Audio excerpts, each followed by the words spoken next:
Chapter 8:33. The night sky was high in Italy in winter, and the air was cold. Wang Qinglei stood on the balcony of the top floor of the hotel, looking up at the night sky. Countless stars twinkled in the pure and deep sky, like pairs of eyes in the darkness. He stared at the starry sky. The starry sky seemed to be staring at him. Just like the current dark world. The whole dark world was paying attention to his visit to Europe. He was also paying attention to the dark world silently. They were testing and observing each other. Car lights lit up downstairs of the hotel. A row of cars slowly drove out of the hotel and merged into the traffic of Chichio City. Standing in Wang Qinglei's position, whether he looked at the stars in the sky or the traffic on the ground, they were all so small and so dazzling. This should be the last test. Wang Qinglei squinted and looked at a bodyguard beside him. The bodyguard nodded silently. At the beginning of Wang Qinglei's visit, he was always by Wang Qinglei's side, wearing a black cloak that covered his whole body. No one knew his identity or his appearance, but Wang Qinglei gave him unimaginable trust and was almost inseparable from him all day long.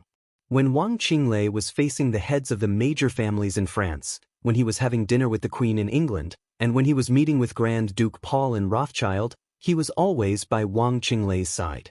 Other than that, Wang Qinglei did not bring a second bodyguard with him on this visit.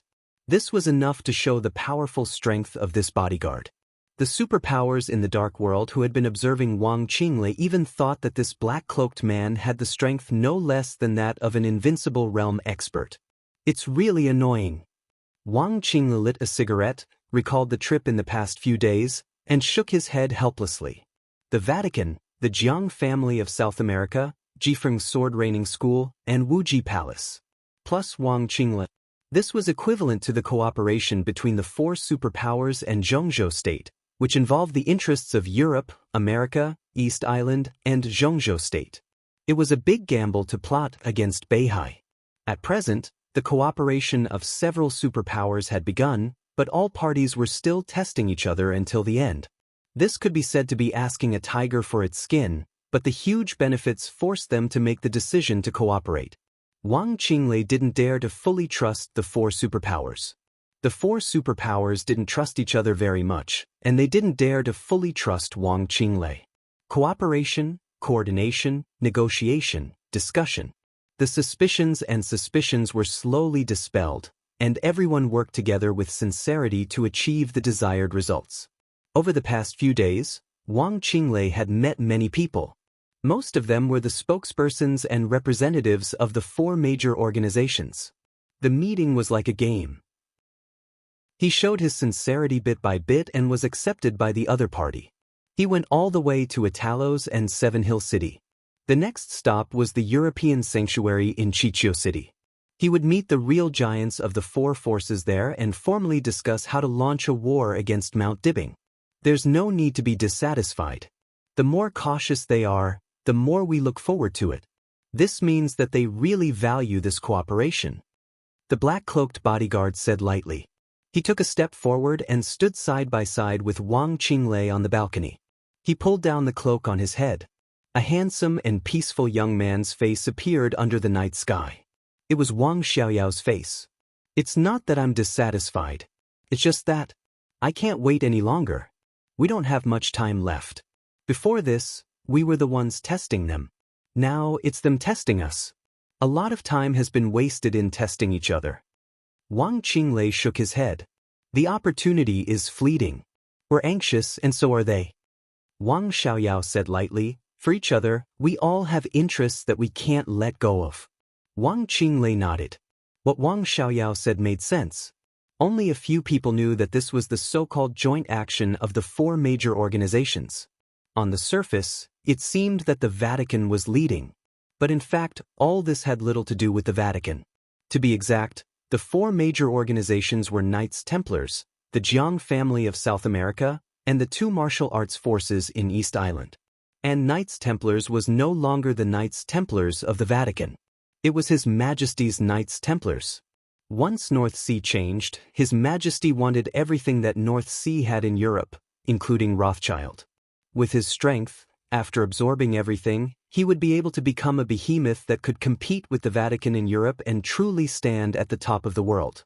And what the Jiang family of South America needed was His Majesty's ally to help them sweep away all the obstacles in America, such as the Heroes Club, the Men in Black, the Fantasy World, and even Lin Fengting, the top expert in the Dark World.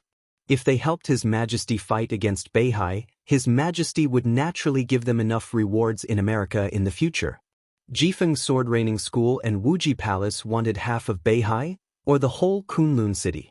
Half of Beihai belonged to East Island hundreds of years ago. If they could take it back, in their view, it would be the unification of East Island's territory. Even if they couldn't take half of Beihai, taking Kunlun City and controlling the dark power of Zhongzhou State was also a great temptation for them. In the final battle of Heaven Capital more than 3 years ago, Zhongzhou State used all its power to plot against East Island, which finally benefited the purgatory of Heaven Capital. Now East Island also wanted to plot against Zhongzhou State with all its power. And Wang Qinglei and Wang Xiaoyao wanted Mount Dibing. They were all big interests. Interests that were so big that no one could give up. So no one would leave this war. It was bound to be a life and death battle. After paying so much, of course, they had to be cautious. The one who just left has a high position in Knights Templars. He should be reporting to His Majesty now. If there is no accident, there should be a result tonight. Wang Qinglei said. Wang Xiaoyao narrowed his eyes and said thoughtfully, "What is the so-called His Majesty?" Wang Qinglei's eyes flickered. He was obviously very curious about the identity of His Majesty, but he had no clue. "I don't know. I've asked someone to check, but I can't find anything. This man is scheming and shrewd, and he has a big plan. When his identity is exposed, no one can stop him." Wang Xiaoyao sneered. Before he could speak, an incomparably soft light suddenly filled the night sky. A large area of Qiqiu City was completely illuminated in an instant. The light kept spreading, almost covering the whole Qiqiu City. Wang Qinglei turned his head and looked at the direction of the light with a playful expression. "Is that the Holy Land?" Wang Xiaoyao looked at the light and asked. "Yes." Wang Qinglei said, "It's also a welcome ceremony. The holy light comes and the trial begins. This group of charlatans pay attention to everything they do. Let's go." Wang Xiaoyao turned and walked out of the balcony. Wang Qinglei took out his mobile phone to prepare the car. Tonight would be the last night of his visit to Europe. The final place was number 2 Angel Street in the Holy Land. A place that was not marked in Qiqiu City. There was a place that made the heretics all over the world pale. The Vatican's tribunal. The Knights Templars initiated the trial of Beihai province in the name of the Vatican, and the final place of the negotiation was the famous Holy Court Conference Room in the Vatican's tribunal. This conference, at first, was called the Trial Conference. The soft and pure light dispersed the night and spread like water. In the dim and strong light, Wang Qinglei's car slowly drove into the Holy Land and finally stopped in front of the tribunal. The light here became brighter and brighter. Even if there were onlookers, no one could see who came here. Surrounded by the light, Wang Qinglei and Wang Xiaoyao walked into the tribunal and into the room. They walked into the Holy Court Conference Room filled with darkness and scarlet tones. The conference room was very big, but there were very few people inside. Tanhai Wuji, the palace master of Wuji Palace, casually sat on the side with the left and right visiting professors of Wuji Palace. Opposite him was Yagyu Kurasumi, the master of Jifeng Sword Raining School, and the 2 deputy masters of Jifeng Sword Raining School. Above the 2 of them, Moraid, the current Grand Knight of Knights Templars, sat with a smile. When he saw Wang Qinglei come in, he stood up and made a gesture for him to sit down. Wang Xiaoyao, who had put on the black cloak again, looked up and quietly observed the murals in the conference room. The murals were vivid. In front of him, an angel with broken wings pierced the heart of the devil with a holy sword.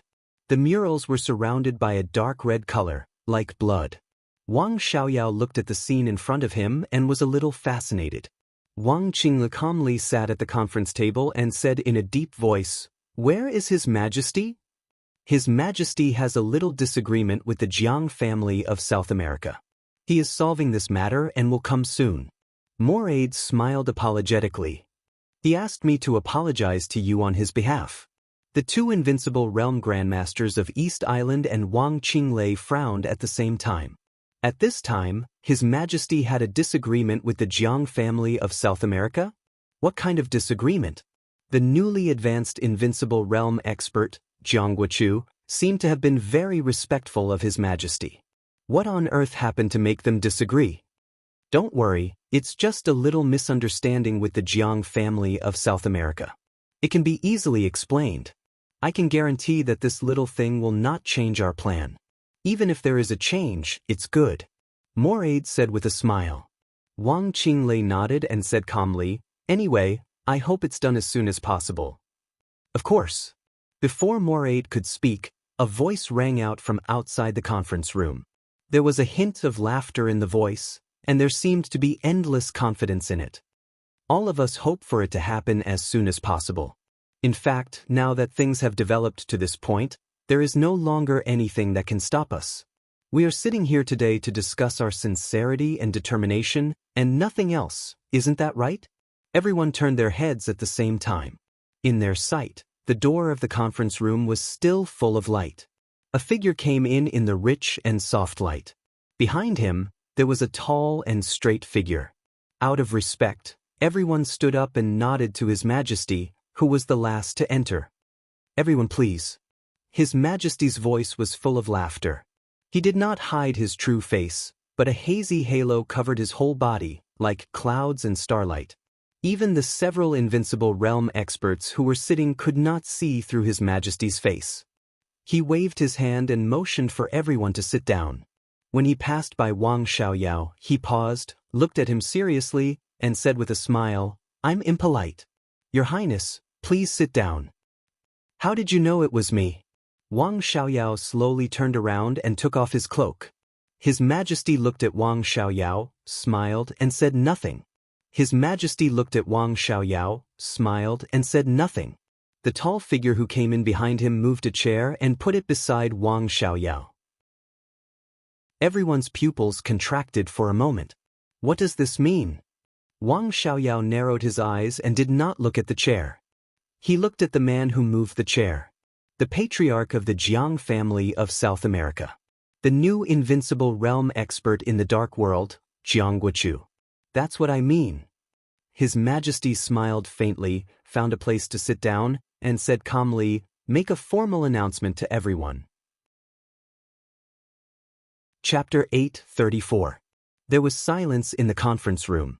One could even say that it was dead silent. Everyone was looking at the mysterious His Majesty. They were looking at Jiang Guochu next to His Majesty.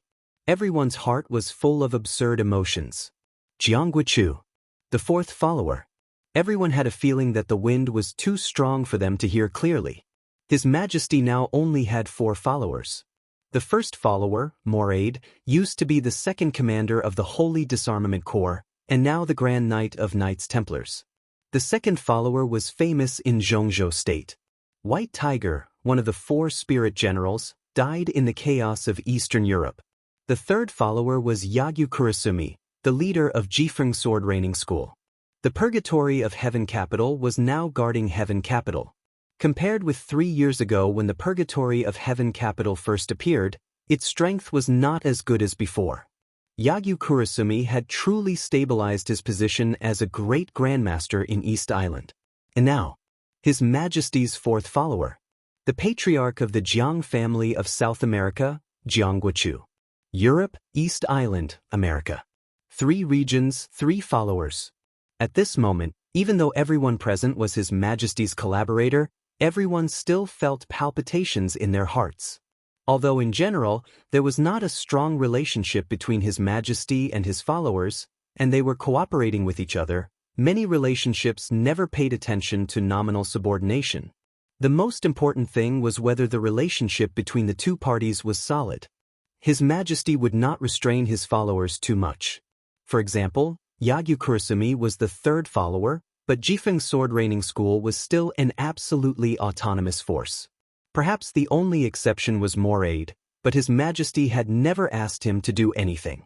Moraid was willing to be a loyal dog at His Majesty's feet, and it was entirely his voluntary behavior. But as a follower, he also had responsibilities to bear. His highnesses could also influence their forces through followers and use their strength. This was like cooperation, but also like a transaction, very equal. It sounded simple, but in fact it was not easy at all. When a superior faced his subordinates, he considered ruling and ensuring their loyalty and position. When His Majesty faced his followers, he considered how to maintain their long-term and stable relationship. If this was a transaction, then the most important thing was whether what the two sides gave each other was equal. This was also the core secret between His Majesty and his followers. No one knew what His Majesty would give him after he became His Majesty's disciple. Nor did anyone know that His Majesty had given Mordesh. What was that? But as long as the disciples believed that what His Majesty had given them was worth the price, such transactions and cooperation would never go wrong. And this kind of relationship would also be more easily accepted by various countries. The royal family of East Island had never expressed any opinion on the master of Jifeng's sword training school becoming His Majesty's follower. Now, Jiang Guochu had also become His Majesty's disciple. What His Majesty gave Jiang Guochu was no longer important. Since he was willing to be a follower, it proved that he could not refuse what His Majesty was giving him. Being unable to refuse also meant that this kind of cooperation was unbreakable, at least in the short term. It was no longer a matter of His Majesty having one more follower. With the addition of Jiang Guochu, His Majesty, Knights Templars, and Jifeng's sword training school had one more reliable ally. And the Jiang family of South America also had the help of His Majesty, Knights Templars, and Jifeng's sword training school. His Majesty had another ally by his side. This was a good thing for everyone in the alliance. Tunhai Wuji lowered his head and took a sip of tea, his eyes twinkling. He was not His Majesty's follower. Now seeing this scene, he had begun to subconsciously consider the next situation of Wuji Palace. Wang Qinglei looked at His Majesty, then at Jiang Guochu, and finally kept silent. He was a counselor of Zhongzhou State, and he would even strive for the presidency of Zhongzhou State in the future. It was impossible for him to become His Majesty's follower. Wang Xiaoyao also had his own pride, and it was also impossible for him to appear as a follower. Now seeing Jiang Guochu actually standing behind His Majesty, the two of them had mixed feelings. They looked at each other and didn't speak. The feeling of helplessly watching a strong competitor rise was not a good one. But fortunately, for now, Jiang Guochu becoming the fourth follower was more beneficial to the war of the Wang family of Beihai. What did he give you? Wang Xiaoyao glanced at Jiang Guochu and suddenly asked. Jiang Guochu sat next to His Majesty. Hearing this, he raised his eyes and glanced at Wang Xiaoyao, then said blandly, "The future." There were many possibilities in the future. So the answer was extremely vague. Wang Xiaoyao shrugged and took a deep look at him, speechless. Jiang Guochu's expression was calm and peaceful. What His Majesty gave him was indeed the future. His future and the future of the Jiang family of South America. Within 5 years, His Majesty promised to make him really close to the threshold of the peak of the invincible realm. And it could be foreseen that this alliance would not disappear at the moment. Jifeng's sword training school, the Jiang family of South America, Knights Templars, this was just the beginning. It already looked extremely beautiful. There would be more people, more forces joining this alliance. There was no rule here. There were only interests and mutual cooperation. Interests were the eternal theme. Perhaps one day in the future, this alliance would disband because of internal strife. But with His Majesty, these days would not come. As for the further future, at that time, no matter what the alliance did, the Jiang family of South America would get enough interests and would not lose anything. The name of a follower sounded unpleasant, but compared to interests, these were not worth mentioning. Congratulations, Your Majesty. A hoarse voice with a thick Nordic accent rang out. The already gloomy atmosphere in the conference room seemed to darken even more. The hoarse voice echoed slightly and silently. A foot stepped on the ground in front of everyone, followed by a man in black standing in front of the desk. Wang Xiaoyao suddenly felt that the man's dress was a little familiar. The black cloak covered the whole body. He could not see the face, figure, or even whether the person was a man or a woman. He looked down at himself. He found that the two of them dressed almost the same. The corners of his mouth twitched, and he narrowed his eyes. Ju! King Xiaoyao, nice to meet you. In the black cloak, the hoarse voice laughed in a low voice. If there are any hidden experts in the Wang family of Beihai, you can tell me. I can kill them in advance. You can kill as many people as you want in Mount Dibing, including Wang Xianxia. How do you want him to die? Wang Xiaoyao gently raised the corners of his mouth. He glanced around with a faint smile. That's a little interesting. Among all of you, Ju's combat capability may not be the strongest, but when it comes to killing people, no one can compare with him, including me. His Majesty whispered. No one denied that. He was the only invincible realm killer who was still in the peak state. He was cruel, cold, ruthless, and cunning. He had evolved the peak assassination skills to the extreme. Standing here, he represented the highest level of all the killers in the Dark World in this era. His Majesty, Moraid, Wang Xiaoyao, Yagyu Kurumi, Tianhai Wuji, Ju, and Jiangguochu. 7 invincible realm experts. This was the strongest lineup they had when waging war against Beihai. It was also the greatest confidence for them and Zhongzhou State. In the case that more than half of the invincible realm experts in the Dark World had withered, the 7 of them represented the supreme of the Dark World. Let's get started. His Majesty reached out and knocked on the conference table, then said in a soft voice. Chapter 8:35. There was no courtesy or concealment in the meeting in the name of trial. Before the war broke out, this was the last coordination between the top leaders of several superpowers. They had all proved their sincerity before. Now, they were discussing the ultimate power to join the war. The first batch of lurkers from Knights Templars is already in place. 4 Grand Knights have secretly arranged it. Within 3 days, the second batch of elites will sneak into the city of Floating Island. There are 3 experts at the peak of the Thundershocking Realm, 9 in the Thundershocking Realm, 70 in the Fire-Flaming Realm, and more than 100 in the Ice-Condensing Realm. We have contacted the intelligence personnel of Zhongzhou State and exchanged some information to a certain extent. After the war breaks out, within 3 hours, Floating Island will fall into a state of chaos. In the most urgent time, we can at least hold off the 20,000 garrison troops of Floating Island City for more than 5 hours. Moraid's voice was calm and confident, which was proportional to the power he showed. Floating Island in North Sea was the territory of the Tang family. The 7 sword-holding families were all wealthy families with deep roots. There might be strong and weak ones, but none of them were easy to deal with. With the garrison troops of the Beihai Corps stationed in each city, it was no exaggeration to say that no matter which city they attacked, it would be a real hard battle. The so-called state of chaos referred to the paralysis of some core urban functions of Floating Island in the shortest time, such as traffic, communication signals, and command systems, causing chaos from top to bottom in the whole city. The elites of Knights Templars had prepared everything in Floating Island City. As long as the war broke out, from causing chaos to holding off the garrison troops and retreating, they could at least prevent Floating Island City from helping Mount Dibing for 12 hours. 12 hours didn't sound long. But in a war that was racing against time, 12 hours was enough to decide everything. Jifeng's Sword Raining School and Wuji Palace have joined forces to arrange in Kanglan City. The first batch is already in place, and the second batch of elites will arrive before the war. We are preparing to contact the intelligence personnel of Zhongzhou State. Tanhai Wuji, the palace master of Wuji Palace, touched the broken beard at the corner of his mouth and looked at his watch.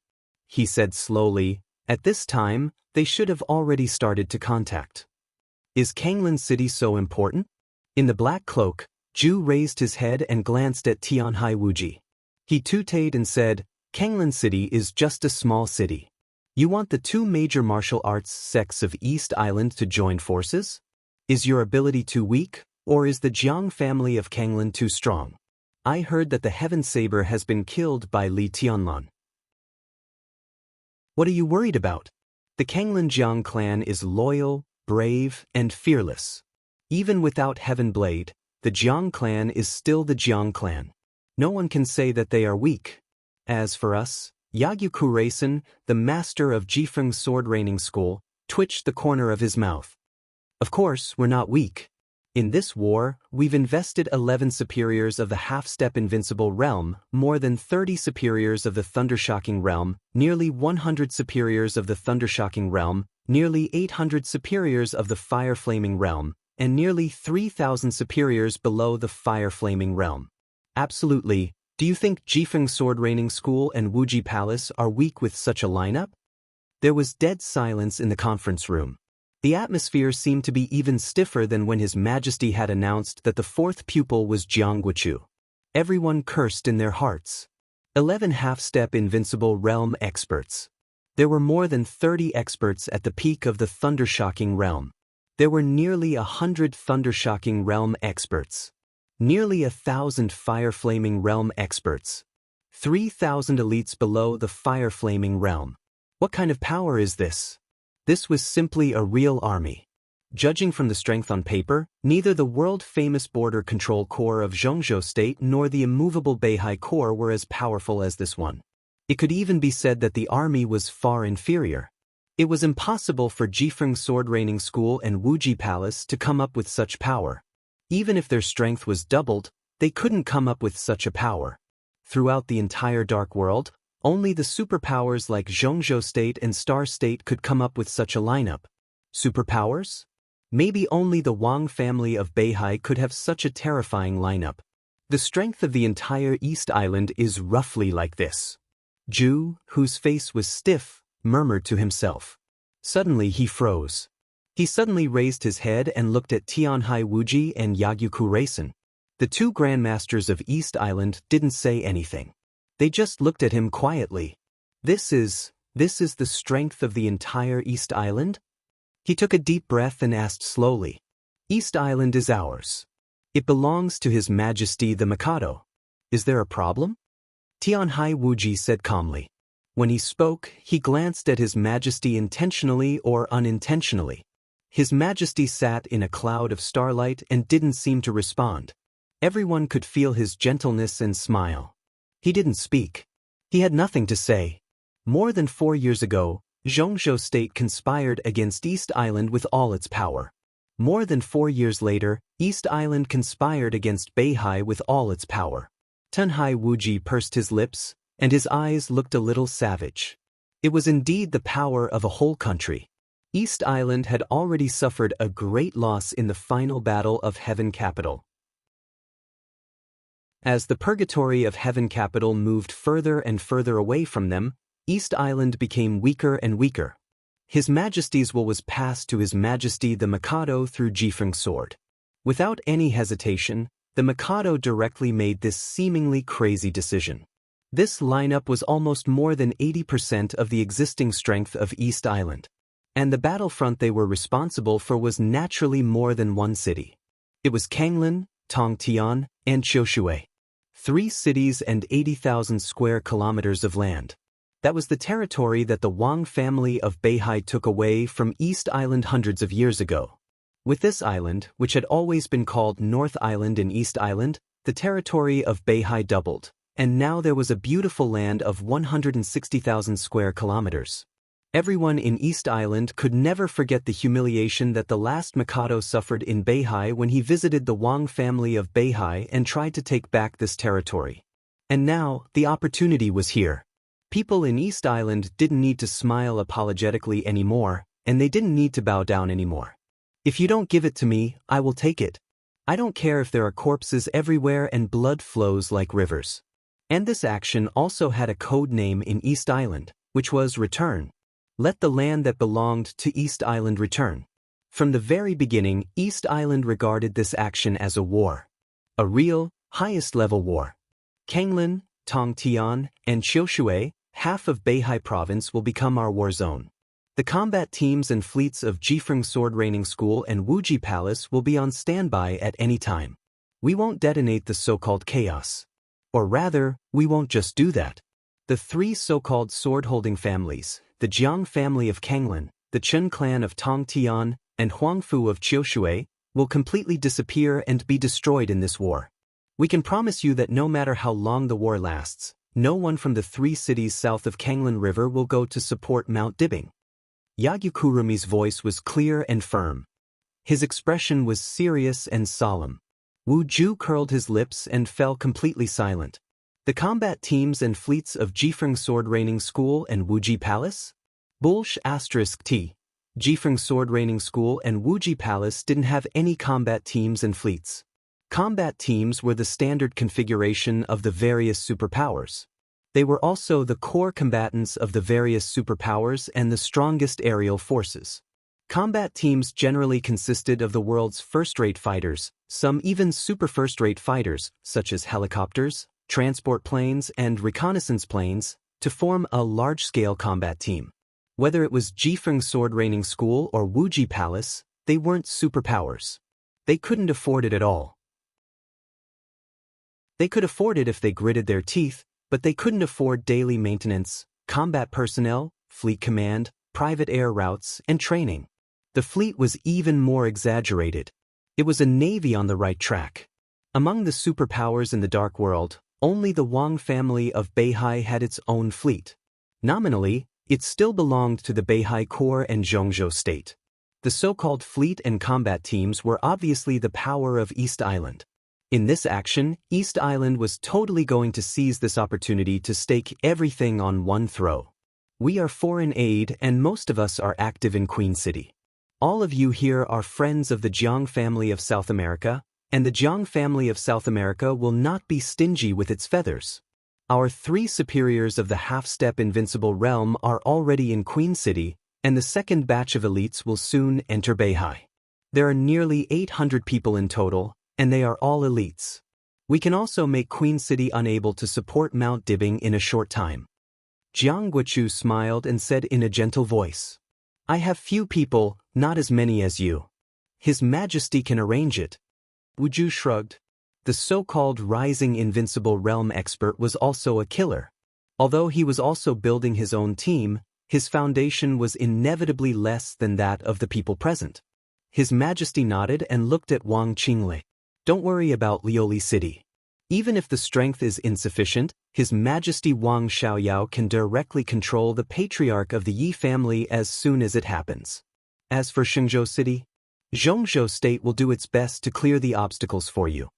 Wang Qinglei's voice was calm. His Majesty nodded and looked very satisfied. There were only 3 groups of people attacking Beihai. The first group went into Beihai to lurk. The second group was the support force of the first group of elites, and it would also be the main force to detonate the chaos. And the third group, His Majesty, Moraid, Jiang Guochu, Wang Xiaoyao, Yagyu Kurumi, Tianhai Wuji, and Wuju were all in the third group. They would take a small number of elites and rush directly to Mount Dibbing. This was the strongest force. And Mount Dibbing would also be the final battlefield. It was expected that in 8 hours, the entire Beihai would be turned upside down. Your Highness, do you have anything else to add? His Majesty glanced at Wang Xiaoyao and suddenly asked with a smile. No. Wang Xiaoyao said blandly, this is already very good. He stared at the table in front of him, a little absent-minded. He thought of the raging force that was about to rush into Beihai. He suddenly thought of his big brother, who would stand in front of him no matter what danger there was when he was a child.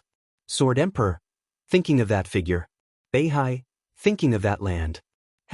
Wang Xiaoyao took a deep breath, and his eyes suddenly became extremely cruel and cold. Chapter 8:36. His Majesty looked at Wang Xiaoyao seriously and didn't speak for a while. In the clouds and starlight, he sat there, and his aura was calm and deep. Wang Xiaoyao seemed to know what he wanted to say. He sorted out his thoughts and said blandly, when the time comes, my people will automatically cooperate with you. There's no need to say more. Compared with you, I don't have many people, but whether it's ability, loyalty, or position, they can play a great role. You need me to sneak in, and you also need me to retreat. His Majesty nodded and said softly, it's best if your Highness is willing to do your best. I have no way out. Wang Xiaoyao was expressionless. This could be said to be the biggest crisis of the Wang family of Beihai in the past 100 years, and he also became the biggest traitor in the Wang family of Beihai for hundreds of years. It was no exaggeration to say that the Wang family of Beihai also had chaos and purges in history, but as the lineal brother of the patriarch, Wang Xiaoyao was the first traitor in the history of the entire Wang family of Beihai. If he and Wang Qinglei succeeded in their plan, it would start a new era of the Wang family of Beihai. But if the plan failed, Wang Xiaoyao would definitely not have a good end, not to mention what would happen to Wang Qinglei. It was a small matter that he was smashed to pieces. In the next decades or hundreds of years, he would even be spurned by the descendants of the Wang family of Beihai for many years. He really had no way out, so he had to go all out. His Majesty moved his body and seemed to be relieved. He smiled, looked at Wang Qinglei and asked, "Speaker, do you have anything to add?" Wang Qinglei was his partner, and many things that should be said had actually been said before the meeting. But now Wang Qinglei was sitting here, representing not only his partner, but also the attitude and will of the whole Zhongzhou state towards this war. East Island could attack Beihai with all its strength. The Vatican and the Jiang family of South America could also send out all their elites. Even if Zhongzhou state didn't send out a single soldier, Wang Qinglei was also qualified to sit here. Because Beihai still belonged to Zhongzhou state after all. What they needed most was the acquiescence of Zhongzhou state. What was more, what Zhongzhou state gave them was not only acquiescence but also considerable help. So even His Majesty respected Wang Qinglei very much. Before I came here, I had a detailed and in-depth communication with the Prime Minister. In principle, Zhongzhou state agrees to activate all the chess pieces hidden in Beihai and provide you with all the help, including intelligence, concealment, attack routes, assassination targets, and even direct participation in the battle and evacuation plans, as well as entry and exit routes. Wang Qinglei said calmly, "For this war, Zhongzhou state is very determined. We will give you great support, but we have only one request. Please go ahead." His Majesty said seriously. Everyone sat up straight, their faces solemn. Efficiency. Wang Qinglei's voice was crisp and cold. "We just need to be efficient and fast. The sooner, the better. It's even best to launch the war within 3 days. This matter has been delayed for a long time. Given the current political environment of Zhongzhou state, everyone's time is very tight. So, the sooner, the better." 3 days, Tianhai Wuji was the first to frown. That's impossible. It was indeed impossible. Their first batch of elites had just finished the initial lurking. Although the second batch of elites had been selected, they had not yet entered Beihai province. This was also the fundamental goal of this meeting. To be exact, it was the handover of intelligence. Intelligence about Beihai. The Vatican, the Jiang family of South America, East Island, Zhongzhou state, Wang Xiaoyao, and Zhu. All the intelligence about the Wang family of Beihai was handed over by all the superpowers. This was destined to be a very long and boring process. They had to make sure that every key chess pieces roll at the critical moment. And the way to deal with the failure of the chess pieces. They had to use each other's intelligence to make up for the shortcomings in their own reports, so as to work out a more perfect plan. 3 days. Not to mention how long it would take for the second batch of elites to sneak in, they couldn't even finish the handover of intelligence. Wang Qinglei nodded to show that he understood, but he still said the same thing, the sooner, the better. It doesn't seem to be so urgent yet. Zhu's voice sounded slowly. "I know the situation in your country. Your president and prime minister still have at least a year. Oh, maybe less than a year. It's winter now, and their terms will end in late autumn tomorrow. Nearly a year is enough for us to prepare well. I think, 3 months later, it's probably the spring festival or the first lunar month of Zhongzhou state. We can all be well prepared. At that time, we can give Beihai a big New Year gift, isn't it? It's very ceremonial." Wang Qinglei praised with a poker face, "But it's extremely stupid." Zhu's face darkened, and he didn't speak. "I said to start in advance not only because of the 2 leaders' terms of office, but also for your consideration. Zhongzhou state will do its best to help you avoid an enemy that none of you want to meet. Believe me, None of you, including His Majesty, wants to meet him. Everyone froze for a moment. You mean Li Tianlan? Yagyu Kurumi asked directly. Today, Zhongzhou State also had a new Invincible Realm expert, Saint, and the top Invincible Realm expert, Gong Sun-chi. But looking at all the experts in Zhongzhou State, Yagyu Kurumi didn't know what others thought. At least, the last person he wanted to meet was Li Tianlan. And he was keenly aware that when he said the name, everyone's body tightened for a moment. Even the clouds and starlight around His Majesty unnaturally stagnated for a moment. Li Tianlan. Many people in the Dark World, and even most of them, thought that after the end of the chaos in Eastern Europe, except for the reclusive Lin clan and Lin Fengting, Li Tianlan was now the top expert in the Dark World. Whether they were convinced by this evaluation or not, it was true that no one was willing to face Li Tianlan and 13 floors. Did Li Tianlan agree to cooperate with the Wang family of Beihai? His Majesty sat up straight and looked extremely serious. There is no definite news yet, but we all know that the possibility of their cooperation is very high. The two leaders have been to the desert prison. Li Tianlan did not give a clear response. He just said that he needed to think about it. What he promised was that if the war broke out, he would not appear on the battlefield. Wang Qinglei said, "What else do we need to worry about?" Moraid asked subconsciously. "This promise is not reliable, at least we think so. The longer we delay, the more likely it is that Li Tianlan will break his promise. If a person really wants to break his promise, he can find a reason at will. It's not a problem to even think of a reason after doing it. What I want to say is that before Li Tianlan made this promise, he had not talked to Wang Xianxia. When the two leaders visited Li Tianlan, Wang Xianxia was also there. No one knows the content of their negotiation, but I can be sure that after Li Tianlan negotiated with Wang Xianxia, Saint personally went to Mount Dibing and took away the coldness of 9 states. Wang Qinglei's voice was cold. This may be, snap. Before he could finish his words, a clear and melodious voice suddenly rang out. In an instant, the conference room, which was full of red and dark tones, was occupied by a haze. The haze was like light, like clouds and mist, boundless, with an almost eternal silence. The hazy light appeared and disappeared in an instant. Everyone's heart palpitated for a moment. In their line of sight, His Majesty's figure, he had stood up abruptly. The teacup in his hand was crushed by him. Looking at Wang Qinglei, his breath had become completely stiff. No one could see his expression, but everyone could feel His Majesty's solemnity at this time. Li Tianlan, His Majesty stared at Wang Qinglei. Took away the coldness of 9 states? Are you sure?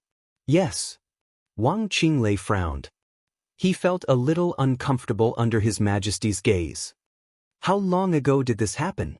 His Majesty's voice was still calm, but everyone could feel his annoyance. This matter was not a secret to Wang Qinglei, but it was ridiculous that they didn't know it until now. More than a month, nearly 2 months ago. Wang Qinglei replied. His Majesty suddenly raised his hand and pointed at Wang Qinglei, then put it down hard. He stood where he was and was silent for a long time. Then he took a deep breath and smiled. Fortunately, it's not too late. I don't understand what you mean. Wang Qinglei said slowly. That's because you don't know what the 13th floor is. His Majesty said heavily and suddenly said, I agree with Zhongzhou State's plan. Everyone, we don't have enough time. 1 month. I hope that within a month, we can start a war that can destroy Mount Dibing in Beihai. It can't be more than 50 days at most. Otherwise, we may encounter big trouble, real big trouble. What trouble? Li Tianlan alone fights against all of us? Zhu sneered. It's not Li Tianlan. His Majesty said slowly, it's Li Tianlan and the 13th floor.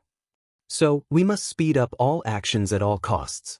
Before His Majesty's voice faded away, his cell phone suddenly rang. Wang Qinglei subconsciously looked at the number, and his face changed slightly.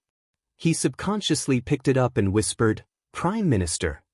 Everyone was stunned at the same time. They looked at Wang Qinglei and didn't speak. What? No one could hear clearly what the Prime Minister of Zhongzhou State said on the phone. But suddenly, Wang Qinglei's face changed dramatically, and he stood up all at once.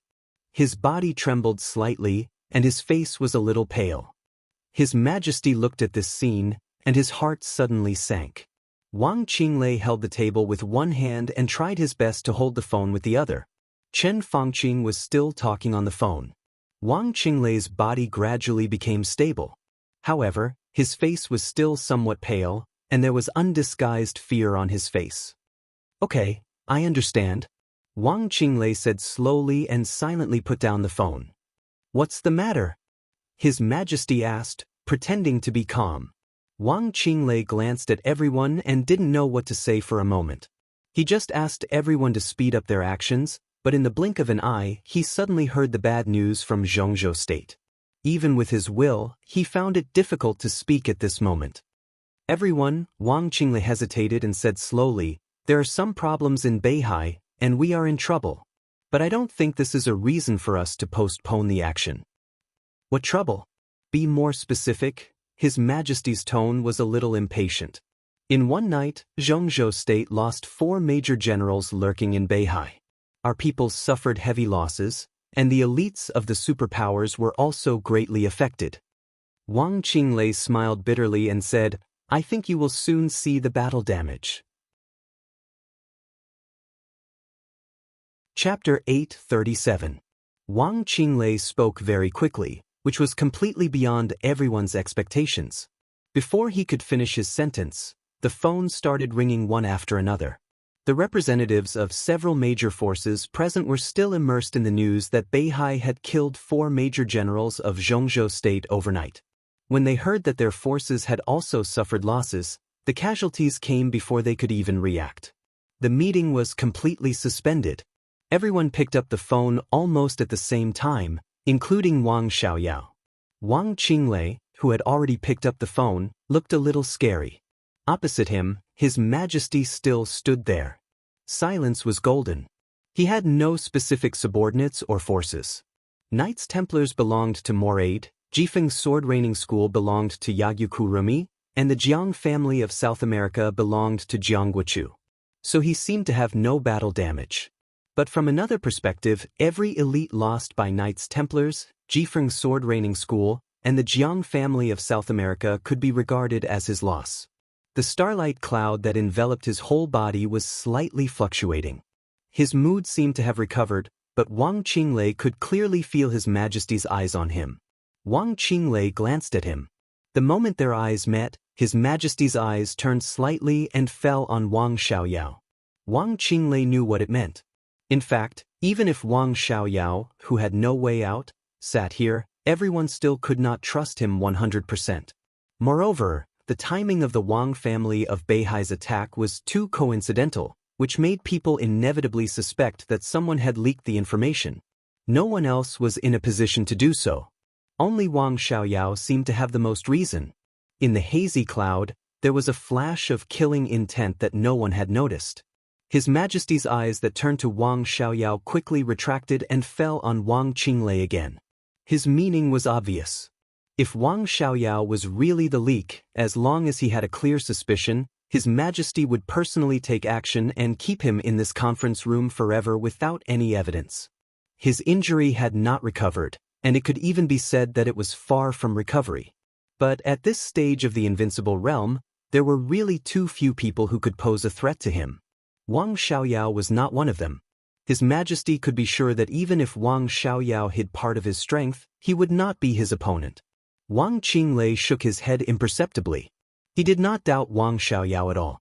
Although a large part of the major forces' losses this time were related to Wang Xiaoyao's spies, it did not mean anything.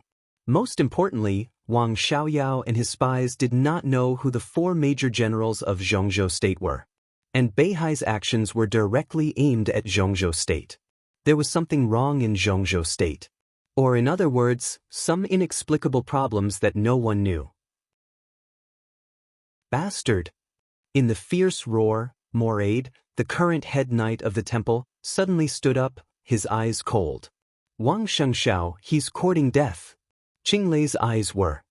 Wang Bai. Wang and Qinglei's. He remembered the loss of the 4 major generals. He also heard about the losses of the superpowers.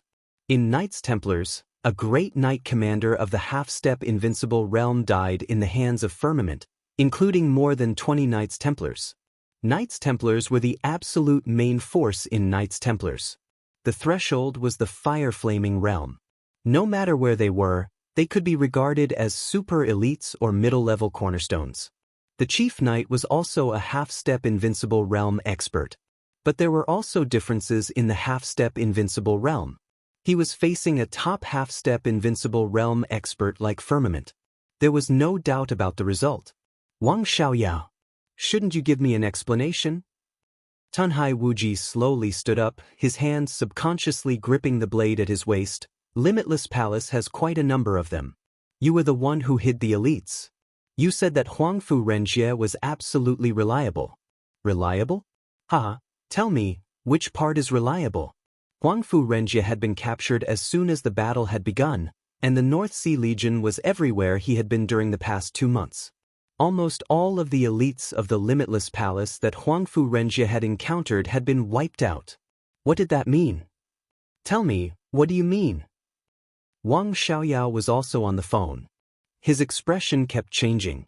Gloominess, astonishment, bewilderment, and finally helplessly cruelty.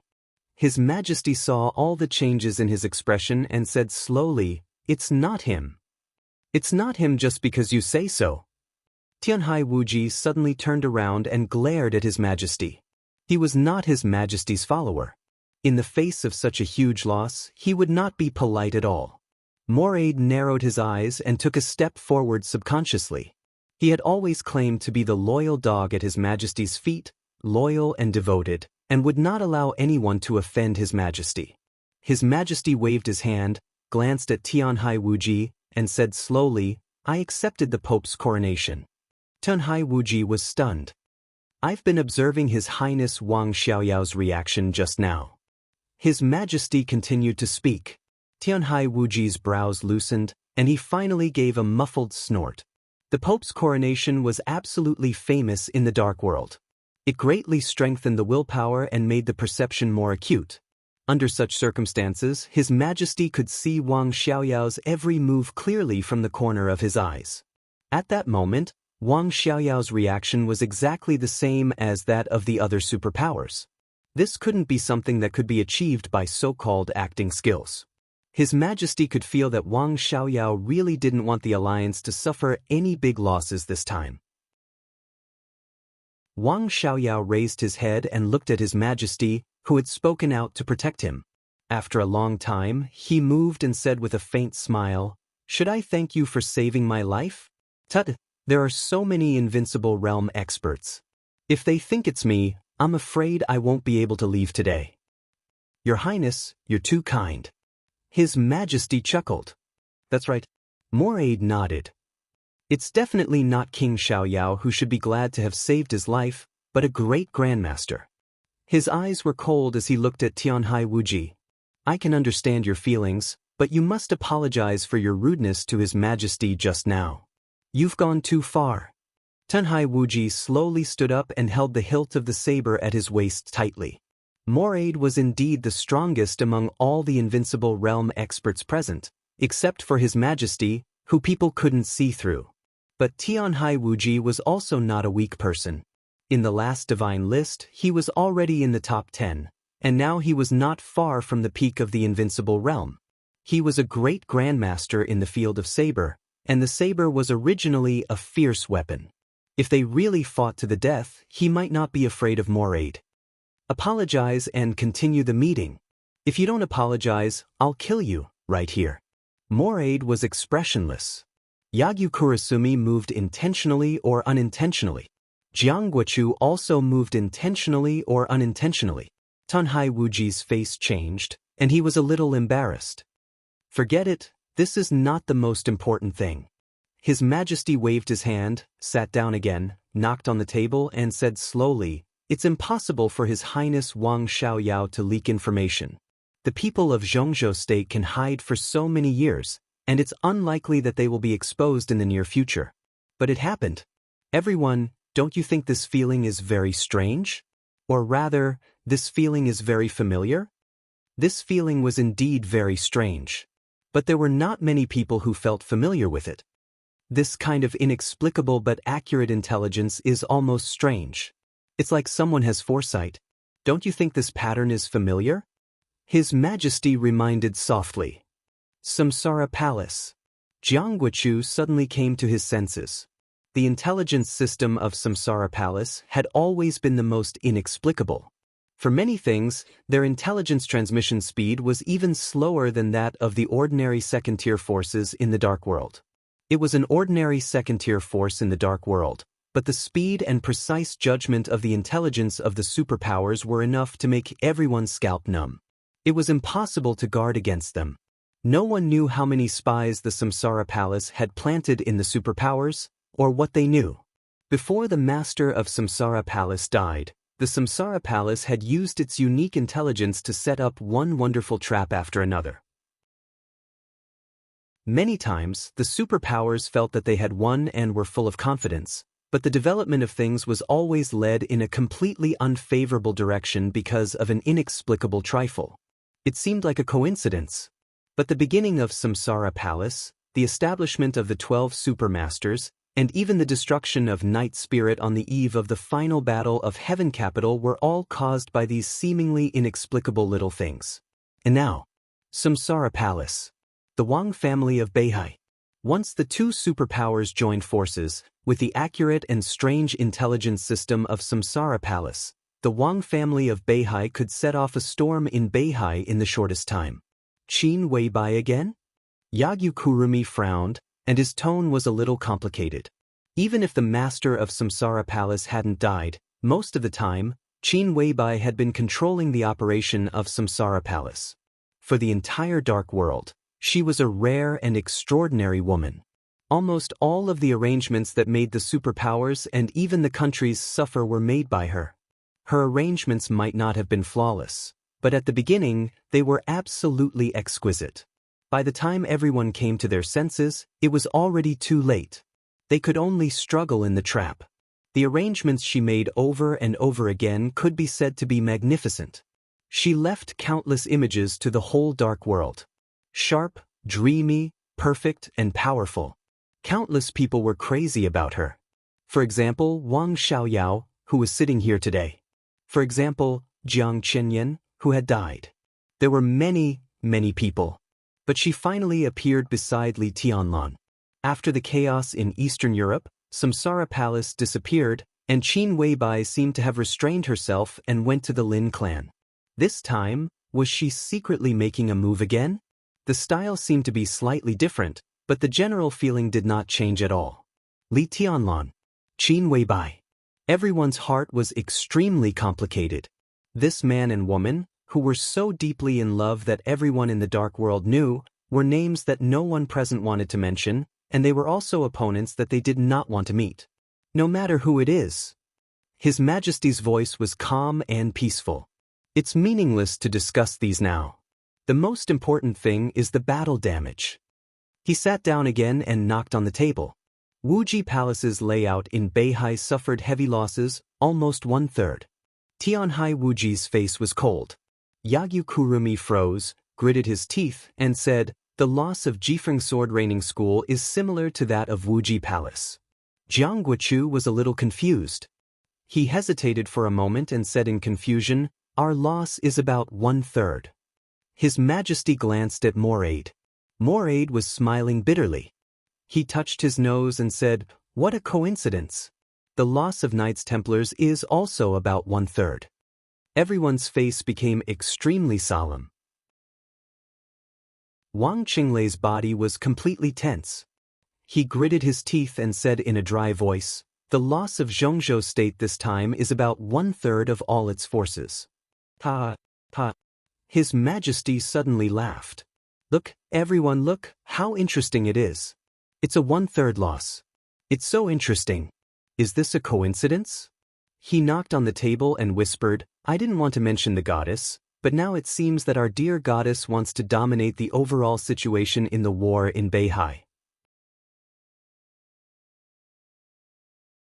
Chapter 8:38. The quality of the elites sent by the superpowers to Beihai was top-notch, but in terms of quantity, there were not many of them. In particular, they only sent the first batch of elites into Beihai. The loss of this group of people would make the superpowers distressed, but it was not a serious blow. 1/3 of the first batch of elites was lost. This loss was not something they could not accept. But at this critical point where the war was about to be launched, the 1/3 loss meant a lot of things. Everyone wanted to be fast. They all wanted to launch a general attack on the Wang family of Beihai as soon as possible. But this 1/3 loss was tantamount to a knife slashing at their vitals. The importance of the first batch of elites from the superpowers to enter Beihai was self-evident. Their combat mission was even secondary. They had to integrate into Beihai as much as possible, gather intelligence, confirm the authenticity of the intelligence, make combat plans, choose assassination targets, retreat plans, and how to use the resources they had obtained to fight for more benefits when they succeeded. The first batch of elites had to have an expectation for everything. At the moment, the superpowers were indeed forming an alliance. But what about after everything in Beihai was settled? If Beihai won, there was no need to say anything. But they believed that Beihai would lose. If North Sea was bound to lose, Zhongzhou would have to take away a large portion of North Sea's huge profits. But even if it was just a small portion, it would be enough to strengthen the foundations of the various superpowers. Moreover, they could cooperate with Zhongzhou now. But after they won, they might dare to become enemies with Zhongzhou. Except for East Island, it might be difficult for other superpowers to take over the territory of Beihai. But on Mount Dibing, there were countless military technologies, pharmaceutical formulas, all kinds of rare resources in the laboratory, and the top talents in countless fields. These could be snatched. The first batch of elites was the beginning. But they had to use everything they had to make a final plan at the very beginning. Now, 1/3 of the first batch of elites was lost. The superpowers didn't say anything. Even Jiang Guochu and Yagyu Kurumi, who were their disciples, didn't say anything. In fact, one of the planners was included in the 1/3 loss of each of them. He was one of the core high-level members of the first batch of elites. This kind of person would not be a leader, but he often played the role of a military counselor. He was the kind of person who had a strong overall view and was the best at planning. There were such people in the first batch of elites of the superpowers. But now, such a person was killed overnight. Most importantly, due to selfishness, none of the major forces revealed this information. Even now, they still believed that the death of the planner was just a coincidence. No one could imagine that the intelligence of the Samsara Palace was so terrifying. The existence of the planner was very important to the superpowers. But under normal circumstances, such a person would not be deliberately paid attention to by other superpowers. It was more reliable to let them believe that they were the undercover agents of the Samsara Palace than to let them believe that the intelligence of the Samsara Palace was so detailed. However, every faction had lost 1/3 of their forces, which directly proved a fact. After the death of the master of Samsara Palace and the disappearance of the Samsara Palace, the goddess who had stayed in the Lin clan peacefully was still Li Tianlan's woman after all. And this woman, who had destroyed an era, had finally made her move at the most crucial moment. The loss of the first batch of elites meant many things. The most direct impact right now was that it directly affected the timing of their general attack. They had to allocate manpower to replenish the first batch of elites, and then slowly plan. It would take at least a month or more. Your Highness Wang Xiaoyao, everyone here should be more familiar with Qin Weibai. What do you think of her actions? His Majesty suddenly asked. His words were very euphemistic. But everyone present knew that His Majesty was talking about Wang Xiaoyao's crazy pursuit of Qin Weibai. From the first time Wang Xiaoyao saw Qin Weibai to the time Qin Weibai became Li Tianlan's woman, Wang Xiaoyao had pursued Qin Weibai for many years. Qin Weibai never gave him any chance. But as the King Xiaoyao of the Wang family of Beihai, with this identity, and Qin Weibai was in Zhongzhou state at that time, Wang Xiaoyao had more contact with her and knew more about her. Wang Xiaoyao had a faint smile on his face. After entering this conference room, he seemed to have this expression all the time. He had a faint smile, eccentric, and looked surly and cold. Dominate the overall situation? Hee hee, well, if you also think that she wants to dominate the overall situation, I also think so as not to cause unnecessary misunderstanding. Wang Xiaoyao said lightly. What do you mean, Your Highness? Zhu asked, narrowing his eyes. Wang Xiaoyao ignored him. Everyone seemed to be deep in thought and did not pay attention to him. His Majesty did not speak either. The reason why Zhu could sit here was because he was the only invincible realm killer in the Dark World and because of his strong combat capability. But after all, he was just a new invincible realm killer. Before entering the invincible realm, a thunder-shocking realm expert, even a top assassin of half-step invincible realm, could not be qualified to sit here. Similarly, he was unlikely to be too deeply involved in some major events. But others were different. The two major sects in East Island. Knights Templars. The Jiang family of South America. These forces were all participants in countless chaotic situations in the past. They had dealt with Qin Weibai more than once, and they had fought against each other more than once. His Majesty said that Qin Weibai wanted to dominate the overall situation and was ridiculed by Wang Xiaoyao. Even His Majesty could not refute anything.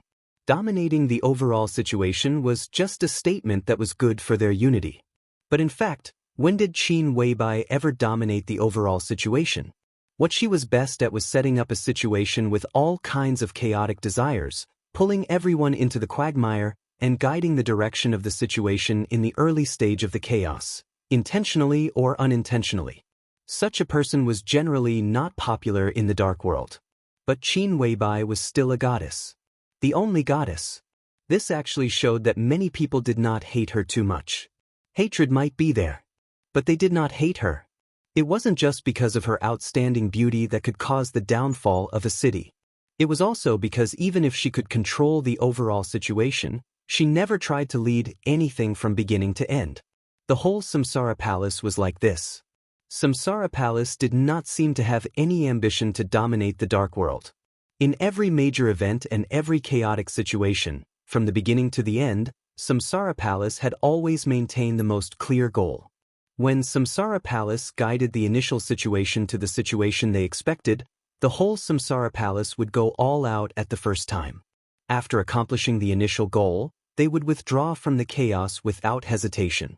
Even if there were great benefits, they would not fight for it. Yes, because of benefits, greater benefits. Samsara Palace dragged countless superpowers and invincible realm experts into the chaos and regarded them as pawns that could be used. The superpowers did not mind this. In the Dark World, everyone had the awareness of being a pawn. When Samsara Palace dragged them into the water, it also tossed the whole Dark World into chaos. This could also let the superpowers see the benefits that were so great that they were willing to not withdraw. Then they began to make plans. They schemed against all kinds of opponents and made bigger plans. Then the plot became bigger and bigger. The frictions continued to escalate, and the losses became greater and greater. In the end, they even forgot what their original goal was. Samsara Palace was different. They only had one goal, and there was no so-called greater benefits. The Dark World was turbulent, blood flowed like rivers, and corpses were everywhere. Samsara Palace did not care and did not look at it. What they cared about was the goal that they had set before the chaos. They did not forget their original goal. In this regard, Samsara Palace did not only well, but it was even rational to the extent of restraint. Moreover, in the countless chaos created by Samsara Palace, although it would drag other superpowers into the water, in the chaos, as long as they did not provoke Samsara Palace and their goals, they generally would not take the initiative to provoke others. All the losses of the superpowers were caused by the killing of each other because they had the necessary benefits. Was Samsara Palace the culprit? For the superpowers that had long adapted to the law of the jungle, the culprit was not anyone, but failure. Only failure. Winner takes all. Failure was the culprit. As long as they won, they could get greater benefits. If they failed, who else could they blame but themselves? More importantly, Samsara Palace seemed to be extremely crazy, but in every chaos, they did things in a very measured way and left some room for others. At least, every time the chaos caused by Samsara Palace, the final winner would not be Samsara Palace. Samsara Palace had made a lot of chaos, neither big nor small, and there were 3 big moves. More than 4 years ago, Master of Samsara Palace destroyed Night Spirit in Europe and got the murderous weapon Blue Sky Underworld. She did not move for other interests and directly retreated. In that battle, Dark Knights had the last laugh, completely stabilized their position as the leader of Northern Europe, and even vaguely suppressed the Vatican in Northern Europe. It was a win-win situation. Night Spirit was destroyed. Master of Samsara Palace challenged Gu Xingyun and created the final battle of Heaven Capital. The rise of the Purgatory of Heaven Capital was a win-win situation for Samsara Palace and the Purgatory of Heaven Capital. Li Tianlan came back from the dead and completed his martial arts. Zhongzhou State also put down its guard because of the weakness of East Island. In the final battle of Heaven Capital, Samsara Palace was not the only one who gained something. The chaos in Eastern Europe seemed to be the most tragic. Most of the power of Samsara Palace was used on the Wang family of Beihai. Let Beihai fall into hell forever. The whole of Mormons became an empty city in the absolute domain. Countless elites were buried in foreign lands. The sword that crossed Mormons was so decisive. But even so, in the chaos in Eastern Europe, Samsara Palace made Li Tianlan the biggest beneficiary and still did not block all the ways for the Wang family of Beihai to take over Snow Country. It was just that Snow Country benefited Wang Xiaoyao in the end. This was Samsara Palace. Samsara Palace was so dedicated to its goal that it did almost everything. Such a force and such a goddess might make other forces feel as if they were facing a formidable enemy. But there were not many feelings of disgust. Because this was the Dark World. His Majesty said that the goddess wanted to dominate the overall situation, which meant that she wanted all forces to stand on the opposite side of Qin Weibai. But after understanding Qin Weibai's behavior pattern, everyone was thinking about whether they could become the second winner in this battle. Because of the goddess's style of doing things, there was always room for leeway, or she was too focused to care about other things. But no matter what, there was always room for leeway. His Majesty squinted at the major forces with their own thoughts, shook his head subconsciously, and suddenly changed the topic. Why did Beihai suddenly attack Zhongzhou State?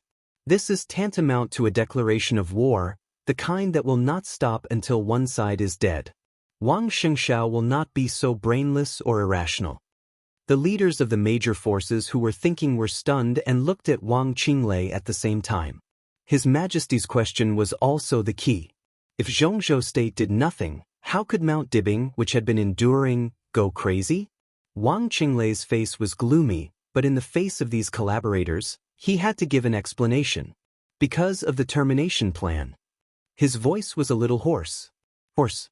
What is the termination plan? His Majesty was a little puzzled. The Prime Minister personally launched the termination plan. He secretly searched for Wang Yuetong in the entire territory of Zhongzhou State, including Beihai Province, and killed her at all costs. Wang Qinglei said softly. He paused, looked at everyone's changed faces, and had to explain, because if we guessed correctly, in the negotiation between Wang Xingxiao and Li Tianlan, Wang Yuetong is likely to become the next patriarch of the Wang family of Beihai. So the plan didn't succeed, but Wang Xingxiao knew it? His Majesty's tone was relieved, as if he had completely understood. Wang Qinglei did not speak. The result was already obvious. Stupid teammates, Jiang Guochu said with a smile. His voice was soft. It's so stupid. Tianhai Wuji snorted heavily. It does look like this. Wang Qinglei nodded. But have you thought about it? If the termination plan succeeds, how likely is it that Li Tianlan and Beihai will work together? Even if Wang Yuetong is dead, the possibility of their cooperation still exists, but it will be much smaller. But it doesn't matter. The Dark World always talks about results, so this termination plan of Zhongzhou State is really stupid and hopeless. But it doesn't matter. What matters is that I really want to know how your Prime Minister is going to make up for such a serious mistake. It sounds like Zhongzhou State wants to cut off the connection between Li Tianlan and Beihai? Moraid lit a cigarette and said with a smile, But now, if Li Tianlan knows about this, he will be more determined to cooperate with the Wang family of Beihai. It seems that his previous promise to Zhongzhou state can also be torn up, right? Li Tianlan won't know about this. Wang Qinglei said calmly. What? His Majesty was stunned and seemed to think it was a little ridiculous. I mean. Wang Qinglei's eyes swept across the audience, and he said word by word, Li Tianlan won't know about this. Regarding this war, the Prime Minister has obtained the highest authority. At this time, the army of Beijiang has begun to completely block the area within 100 miles of the desert prison. The land and air are all blocked. At the same time, we forcibly shut down all the communication signals of the desert prison. Gu Qianchuan, the first elder of Kunlun City and an expert of the invincible realm, will personally go to the desert prison. Now the desert prison is like an isolated island. No one can get close to the desert prison and no one can leave. No news can be passed in. Everyone's heart trembled. Zhongzhou State's response was so resolute and fierce. Obviously, the Prime Minister had decided to fight, even if it meant offending Li Tianlan to death. Your blockade? His Majesty took a deep breath and said, how long do you think it can be blocked? So be quick. Wang Qinglei said calmly, we must solve Mount Dibing as soon as possible. At that time, without the help of Mount Dibing, Li Tianlan will be easy to solve. You can block the desert prison, but can you block Tianan? Li Tianlan doesn't know about it, but it doesn't mean that Emperor Dong's palace doesn't know about it. Jiang Guichu shook his head. So what if Emperor Dong's palace knows about it? Without Li Tianlan's order, what can they do? And even if they really dare to appear on the battlefield, Emperor Dong's palace without Li Tianlan is nothing to be afraid of. His Majesty nodded subconsciously and then shook his head. Emperor Dong's palace without Li Tianlan is nothing to be afraid of? Yagyu Kurasumi said indifferently, what did Saint Wei Kunlun say? What did Situ Tsungyue of Sai City say? What did the Dongqing clan say? These are not the questions you should consider. Wang Qinglei said seriously, Zhongzhou State can guarantee that when the war breaks out, neither Wei Kunlun nor Situ Tsungyue will appear on the battlefield. As for the Dark Knights of Northern Europe, I can also guarantee that the woman Flaming Fire will not appear on that battlefield. His Majesty took over and said calmly. This was their initial deal. Flaming Fire, Saint, and Hidden God. They could be said to be Li Tianlan's greatest help now. Since the desert prison was blocked, Zhongzhou State could not let anyone close to Li Tianlan participate in the war. Saint and Hidden God would be solved by Zhongzhou State. As for the Dark Knights of Northern Europe, the Vatican and the Jiang family of South America would naturally allocate a part of their strength to contain the Dark Knights in Northern Europe. Wang Qinglei glanced at Zhu and continued, Zhongzhou State will block the desert prison with all its strength and isolate Li Tianlan. Although we have done something wrong, we also have enough compensation, as long as you act fast enough. In addition, Zhongzhou State has decided to launch the termination plan with all its strength. Before the war breaks out, I hope Your Highness can go back to Zhongzhou State with me. No problem. If there is news of Wang Yuetong, I will take action. Zhu laughed in a low voice, but I have a request. Wang Xiaoyao lowered his head. Wang Qinglei took a deep breath and said calmly, go ahead. After finding Wang Yuetong, let me play with her for a few days. The little princess of the Wang family of Beihai, a woman of the chosen one. I haven't tasted her yet. And you promised me Tangshi before. Oh, if she can be with Wang Yuetong. Rest assured, I will let such a superb woman die in despair. Deal. It seemed that Wang Qinglei did not want to hear him continue. He interrupted his laughter with a straight face and said straightforwardly. His Majesty glanced at Wang Xiaoyao playfully. Wang Xiaoyao lowered his head, picked up the teacup, and took a sip of tea in silence. Chapter 839. The long night was coming to an end. A hazy light shone on the huge field. Neat and clear slogans could be faintly heard from afar, getting further and further away, and finally becoming indistinct. A biting cold wind blew through the morning where day and night intertwined. The scarlet flag in front of the small building fluttered wildly. The old man, whose hair was already white but was still burly and looked extremely fierce, listened to the slogans from afar and stared at the flag in front of him, his expression incomparably solemn. He had been standing here for nearly half an hour. Countless expressions flashed across his face: hesitation, anger, hesitation, fear, determination, helplessness, doubt. All sorts of emotions. Even though half an hour had already passed, his expression was still constantly changing. Light footsteps sounded behind him. A charming young woman who looked to be around 30 years old walked into the study. She was wearing pajamas, but it was a rare tight-fitting style.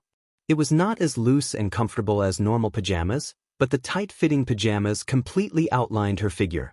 Curvaceous and charming, this was a woman who seemed to be filled with temptation from head to toe. Intentionally or unintentionally, she vividly displayed all kinds of charm. The tall and mighty old man did not notice the young woman coming in. He was still frowning, hesitating about something. "What's wrong?" The young woman spoke softly, a pair of arms hugging the old man's waist from behind, her voice charming and languid. "Just now, it was a call from the Prime Minister." The old man spoke in a low voice. "Ah!" the young woman exclaimed, her charming face rubbing against the old man's back. She giggled and said, "The Prime Minister personally called you. Is it because you're going to be promoted? To Yuzhou? Or the Southeast?" "Nonsense, you're just thinking about my promotion." The old man turned around and laughed softly, pinching the young woman's face dotingly. The old man stroked the woman's hair, not saying anything. The two of them were not so-called lovers. They were a proper married couple. In the northern borderline, the matter of the northern borderline military commander Huang Tong marrying a mistress had always been a legend in certain hidden circles. Pang Tong was already 56 years old this year. His wife used to be his secretary, and the two had been married for 3 years. 3 years ago, his wife was 25 years old, only 2 years older than Huang Tong's son. Their marriage had caused a lot of rumors. However, after a few years of marriage, the two seemed to be harmonious and sweet. Under the manipulation of some people, the mockery and ridicule had decreased a lot. Commander Huang really loved his wife very much. Thinking about the promotion she had been longing for, he narrowed his eyes and said softly, "But what you said isn't wrong. There is indeed a chance for a promotion." "Where to?" The young woman's eyes sparkled. "You province, Southeast Province, Nanyue Province, or even the military headquarters?" The old man subconsciously opened his mouth, then immediately realized that there were some things that he shouldn't say. He shook his head and softly said, "Go back to sleep, I have something to deal with." The young woman blushed and stammered, You don't exercise anymore?" "I'll exercise again tonight." Huang Tong shook his head, put on his military uniform, and began to make a call. The young woman kissed him, then turned and walked out of the study. When she was about to leave the study, Huang Tong's dignified voice sounded from behind.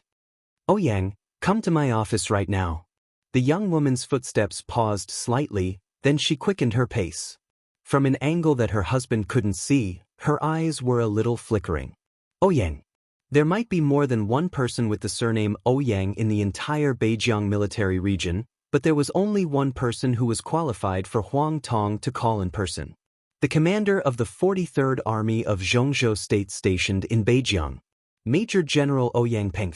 He was the well-deserved #1 expert in Beijiang of Zhongzhou State, and also a super soldier personally trained by Zhongzhou State. The young woman looked back at Huang Tong, smiled sweetly, and gently closed the door. Huang Tong wore a military uniform and sat in a chair. Through the window, he looked at the blurry scarlet flag outside, and his face became more and more solemn. Ouyang Pengfei flew fast. His main duty was to lead the 43rd Army of Zhongzhou State. But he still held the position of deputy commander of the Beijiang military region. His residence was not far from Huang Tong's, so they could be said to be neighbors. When he hurried into the study, Huang Tong had completely calmed down. He walked out from behind the desk, sat on the sofa, waved his hand casually, and said tiredly, "Sit down." Ouyang Pengfei sat opposite Huang Tong and was a little confused. "Commander?" "Yes." Huang Tong nodded lightly. The relationship between the two was extremely close, and they were both capable generals of the Prince Group. There was no need for too much courtesy between them. The Prime Minister just talked to me on the phone. He asked you to come here to give you a message. Go ahead. Ouyang Pengfei's expression suddenly became serious. A few hours ago, Wang Xianxia, the patriarch of the Wang family of Beihai, launched a cleanup operation in Beihai.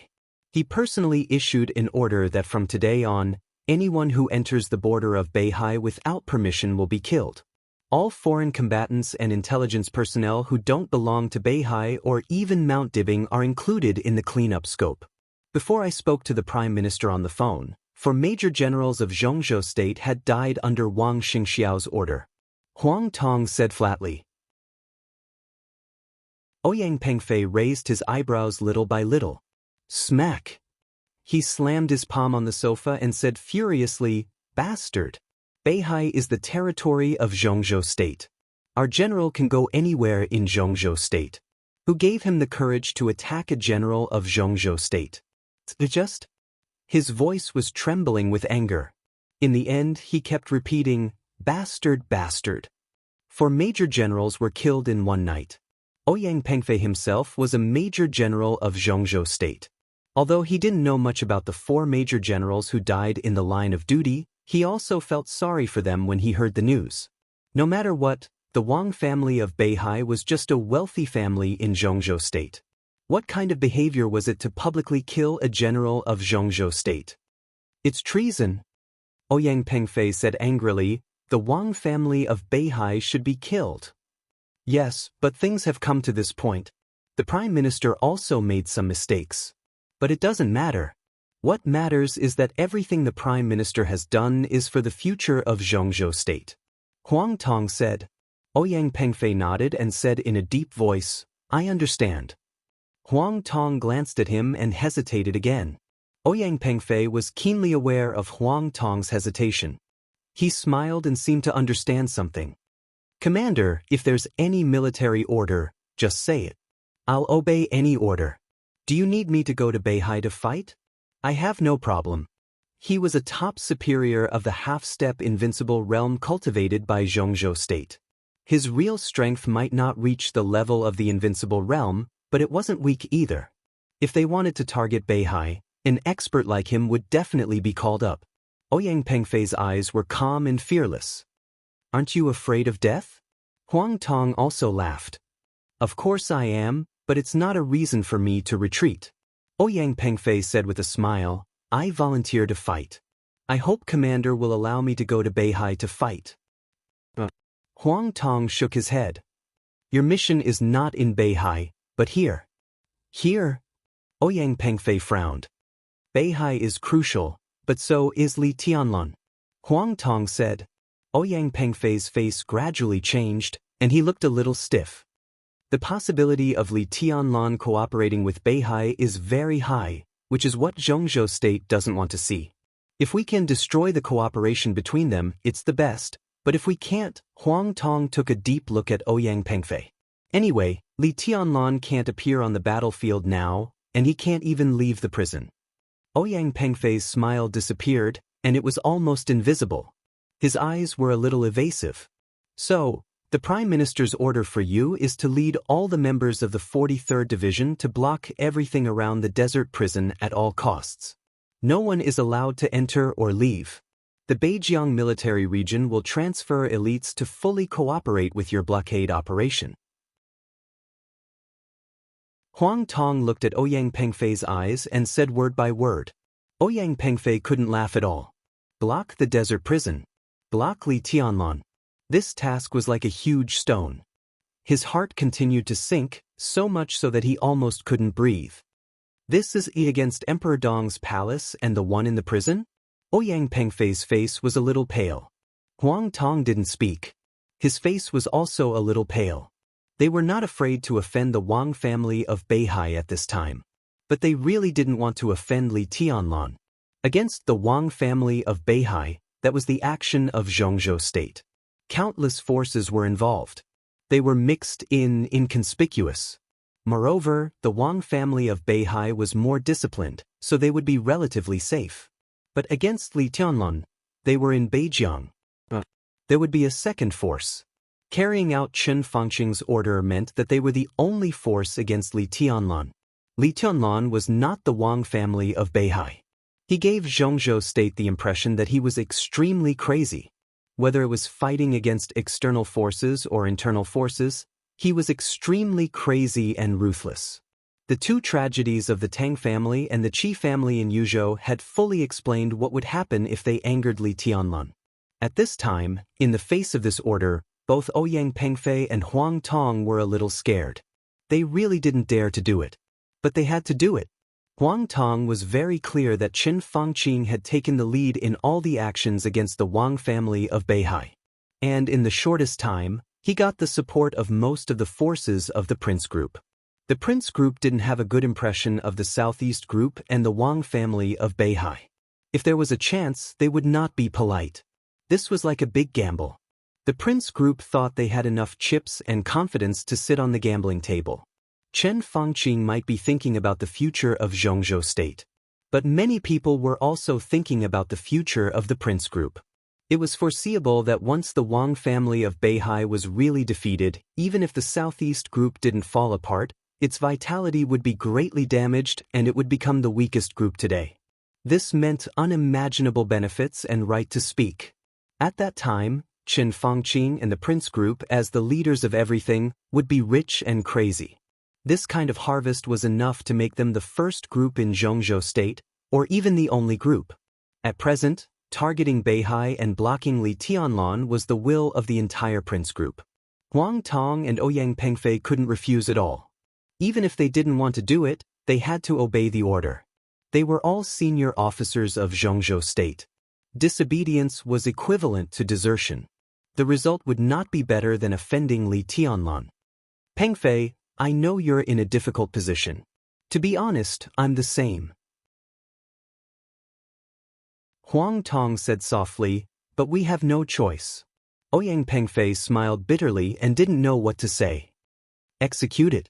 Huang Tong handed him a cigarette, sighed, and said softly, as long as the blockade is successful, my position will be yours in the future.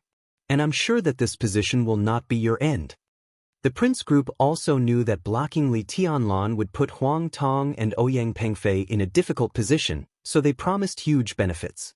As long as the blockade was successful, in a short time, the two would definitely be promoted. And this was not the end, just the beginning. Of course, the position of commander is good, but you have to be alive to sit in this position. Ouyang Pengfei said bitterly. What you said makes sense, but don't forget, this is the will of the whole group. You can give up this position, but you don't have the courage to block Li Tianlun. Do you have the courage to fight against the whole group? Ouyang Pengfei was silent for a long time, and then said softly, how long do I need to block the prison? The fastest is 1 month, the slowest is 3 months. Huang Tong took a drag on the cigarette. There should be a clear result in this period of time. Ouyang Pengfei scratched his hair irritably. What about the military area? Commander, how many people can you give me? This time, Huang Tong didn't hesitate at all and said directly, you can take as many people as you need. All members of the 43rd Army will take action. In addition, you can name everything in the Beijiang military region, and I will cooperate. I only have one request. Completely block the desert prison. No one is allowed to enter or leave. Peng, remember, this is a war. We can only win, not lose. Ouyang Pengfei was silent for a long time, and then asked, what if someone breaks in? People from the Wang family of Beihai, or people from Emperor Dong's palace? Huang Tong looked at him expressionlessly and repeated again, remember, this is a war. At the same time he said this. Outside the study, in the master bedroom not far from him, the charming young woman took off her pajamas, lay on the bed again, and took out her mobile phone. She hid under the quilt, composed a text message with a calm expression, and then completely deleted her edited text message. There was a desert in Beijiang. There were also snow mountains. The flying snow fell in Kunlun City. In Kunlun City, Gu Xingyun picked up his mobile phone, looked at the text message sent on the mobile phone, and narrowed his eyes. Huang Tong made an appointment with Ouyang Peng. It seems that he has made up his mind. What choice does he have? Gu Qianchuan sat opposite to Gu Xingyun and shook his head. He really has no choice. Gu Xingyun held the mobile phone and looked at Gu Qianchuan thoughtfully. But you have. What are you going to choose?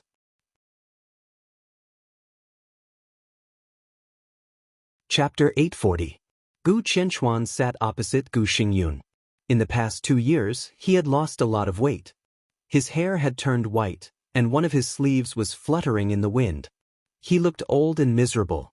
Gu Xingyun's days of recuperation might not be miserable, but they were definitely not easy.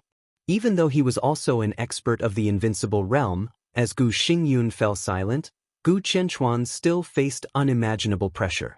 Li Shi was gone in Kunlun City. Gu Xingyun slept most of the time. Under the endless pressure, Gu Qianchuan already had the idea that he might not be able to support Kunlun City. His ambition gradually converged, so his relationship with Gu Xingyun became much more harmonious. Hearing Gu Xingyun's words, Gu Qianchuan looked up at him and smiled strangely. I can choose? What can I choose? Do nothing but wait for death? Gu Xingyun lowered his head and rubbed the teacup in his hand. After a while, he shook his head and said, Things are not that bad. That can only be said that you underestimated the thoughts of Li Huaqing and Qin Fangqing. Gu Qianchuan said unceremoniously. The relationship between them became stable again, and their words were no longer polite to each other. He grabbed a cigarette with his only arm, flicked his fingers, lit the cigarette, and said, How is your injury? It's not difficult to recover, but it will take time. Gu Xingyun said quietly. How long? To what extent can it be recovered? Gu Qianchuan stared at Gu Xingyun's eyes seriously. Gu Xingyun lowered his head, took a sip of tea, and narrowed his eyes slightly. No one knew how much he had gained during this period of recuperation. Even he did not know. Before he was injured, he was only close to the peak of the invincible realm. Now the only thing that Gu Xingyun could be sure of was that if he recovered from his injury, he could at least set foot in the domain of the peak of the invincible realm. As for how far he could go, he did not know. But at least, he frowned and smiled. Far better than before. What about time? Gu Qianchuan asked lightly. Gu Xingyun subconsciously touched the position of his heart, and a gloomy look flashed in his eyes. He was lucky not to die when he was not at the peak of the invincible realm and suffered the full blow of the murderous weapon-setting sun at a close distance. Even after nearly 2 years, his injury still needed time to recover slowly. He thought of Situ Cangyue. At that time in Lin An, the woman almost completely aimed the setting sun at his chest and fired. Sooner or later, he would make her pay a painful price. It's not important. Gu Xingyun said lightly, I do need some time, but so does Li Tianlan. He can't be faster than me. Even Li Tianlan a year ago. With the 13th floor, he wouldn't be much weaker than you at your peak. Gu Qianchuan shook his head and mocked. If not, how could Li Huaqing and Qin Fangqing have the idea of letting him replace Kunlun City? The muscles on Gu Xingyun's face twitched fiercely, but he didn't speak. Let Emperor Dong's palace replace Kunlun City and let Li Tianlan become the new god of war of Zhongzhou State. This was the real idea of Li Huaqing and Qin Fangqing. If Li Tianlan refused to cooperate with the Wang family of Beihai, this idea might have become a reality that was being implemented now. This idea was hidden. But the Special Warfare Group was one of the 6 groups anyway. As the leaders of the Special Warfare Group, how could Gu Qianchuan and Gu Xingyun not hear any news? Up to now, Kunlun City's complaints about the president and the prime minister aside, at least they and Li Tianlan had really formed a relationship that could not coexist. Kunlun City could not allow a person who could replace itself at any time to appear. With the development of Li Tianlan's Emperor Dong's palace, it was impossible to let go of Kunlun City, a huge obstacle. Coupled with the grudges of the past, both sides had become enemies that would not rest until one of them was dead. So when Qin Fangqing wanted to block the desert prison, the first place he thought of was Kunlun City. At his current age, this is his limit. Gu Xingyun's voice was cold. In a short time, he can't even break through the real invincible realm, let alone the peak of the invincible realm. His physical quality in his early 20s can't bear the power of the peak of the invincible realm. At his age, it's a little difficult for him to practice the thunder-shocking scripture. Li Tianlan himself must be very clear about this. His physical quality is far from the peak state. It's a pipe dream for him to enter the invincible realm in 3 to 5 years. His words were very confident. This was not only the confidence that Li Tianlan could not enter the invincible realm in 3 to 5 years. Similarly, he was sure that his injury could be completely recovered in 3 to 5 years. So you have a choice. There's no need to fight with your life now. You're not waiting for death. You're now the acting governor of Kunlun City, so you can completely refuse Qin Fangqing's request. If you really want to deal with the situation, just send a few people to the desert to guard. Gu Xingyun said slowly. Seeing Wang Xingxiao's strength at the risk of fighting and Li Tianlan's domineering way of killing people at will, Gu Xingyun's thinking was slowly changing with the increasingly arrogant style of the younger generation. When he recovered from his injury, he would be at the peak of the invincible realm, just as Li Tianlan once boasted. On that day, Kunlun City was the overall situation of Zhongzhou State. At that time, he would be the first to find Li Tianlan and kill Li Tianlan at all costs and in spite of all obstacles. At worst, he would go to the desert prison for a few years. When he came out, Kunlun City would still be Kunlun City. Gu Qianchuan's face was cold. There was a flash of hesitation in his eyes. Then he shook his head and said in a low voice, "I'm not as generous as you. I've been like this since I was a child. I only know that we're helping the parliament now. It's the general trend. We have the advantage. If we don't seize this opportunity, we're rejecting the parliament. If you can't suppress Li Tianlan in the future, the parliament won't help us." Gu Xingyun looked at Gu Qianchuan silently. There was an emotion of understanding in his eyes. "So, you've made up your mind? Is the news of Silver Phoenix reliable?" Gu Qianchuan asked. "Of course." Gu Qianchuan nodded. "She's an elite of Phoenix Pavilion. It won't be a problem for her to control Huang Tong. To be honest, with Silver Phoenix's condition, if Huang Tong hadn't been in Beijiang, he wouldn't have gotten Silver Phoenix at all. But now it's different. If the action of blocking the desert is successful, Huang Tong will at least be a member of parliament in the future. In this way, we won't treat Silver Phoenix badly. In that case, I'll guard the desert with the 13th Army." Gu Qianchuan touched his empty sleeves and thought of the young man who cut off his arm. A haze flashed through his eyes. He didn't want to let go of this opportunity. It was a win-win situation for the parliament and Kunlun City to block Li Tianlan with the power of Zhongzhou State. Moreover, he was not at ease with Gu Xingyun. No one could be sure that Gu Xingyun could really suppress Li Tianlan in the future. It would be best if he could kill Li Tianlan with the help of this incident. It was not impossible, because this was a war. Take a few more people there. Gu Xingyun glanced at him and said quietly, "If you meet Li Tianlan, be careful. Be careful means retreat if you can. Now you should not be his opponent." Gu Qianchuan sneered. "That was me 2 years ago. You can make progress. Even if I lose an arm, I can't stay in the same place all the time." Gu Xingyun nodded, picked up the teacup, and said, "Have a nice trip." Gu Qianchuan did not speak. His figure moved and disappeared in front of Gu Xingyun in an instant. Gu Xingyun sat alone in his yard, holding a teacup and watching the wind and snow dancing in the sky. The darkness gradually began to dissipate. Gu Xingyun finished the tea in the cup and put it down. A slight and light footstep appeared in his perception and gradually approached his yard. Gu Xingyun was stunned. A warm smile vaguely appeared at the corner of his mouth, and he sat back again.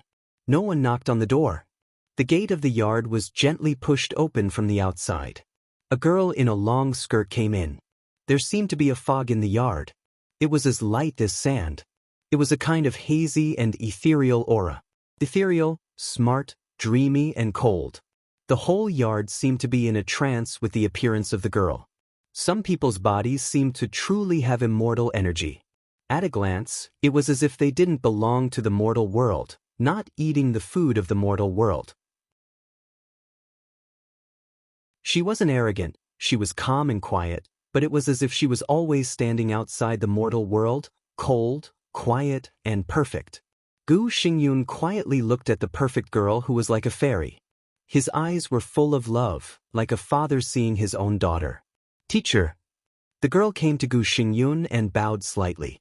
"Silly girl, how many times have I said that when there is no one around, you can call me foster father. You can call me father directly." Gu Xingyun reached out and touched the girl's head. He said softly, "Why do you get up so early today?" "I'm meditating." The girl did not avoid Gu Xingyun's hand, but she was not close to him. Of course, she was not alienated either. It seemed that she was born to be cold. She looked only 14 or 15 years old, but her every move was with an indescribable calmness. "If there is anything you don't understand, tell me." Gu Xingyun laughed, and his eyes became softer. Without Li Shi in Kunlun City, he seemed to have intentionally or unintentionally let go of Li Qingqing. Instead, he was particularly fond of this girl who had just come to the mountain for less than 2 years. He taught her the martial arts of Kunlun City without reservation. Compared with Li Qingqing, the girl enjoyed the real princess treatment in Kunlun City. "It's okay," the girl said quietly. She looked at Gu Xingyun with her ethereal and dreamy eyes, and said softly, "Teacher, why did Second Master suddenly go out of the city?" "Second Master has something to deal with. I'm injured, so I can only trouble him." The girl said yes. Looking at the falling snow in front of her, she was lost in thought. Her eyes were clear, but there was a yearning in the depths of her eyes. Gu Xingyun's heart moved slightly and he smiled softly. "Xianyan, do you also want to go out of the city and have a look?" The darkness was about to dissipate. In the morning light with falling snow, the girl named Gu Xianyan lowered her head and said softly, "I don't know." "After you go out of the city, where do you want to go and what do you want to do?" Gu Xingyun continued to ask. Gu Xianyan still shook her head and said softly, "I don't know." "Well," Gu Xingyun pondered and smiled. "Not knowing is a good thing, but also not a good thing. Since you don't know, you might as well go out and have a look. Maybe you will know what you want to do." He flicked the girl's white forehead and smiled. "After dawn, I will arrange someone to send you out. No one will stop you if you want to do anything. But you can't get tired of the people who protect you. You are the princess of Kunlun City. It's not proper to have no one following you. Do you understand?" A little joy flashed on the girl's delicate face, and she nodded hard. She looked at the gloomy sky above Kunlun City and whispered, "Teacher, it's dawn." Gu Xingyun looked at her expression and could not help laughing. He touched the teacup and whispered, "Yes, it's dawn." When it was dawn, Gu Qianxuan officially left Kunlun City. In the courtyard of Beijiang Military Region, Ouyang Pengfei left Huang Tong's office.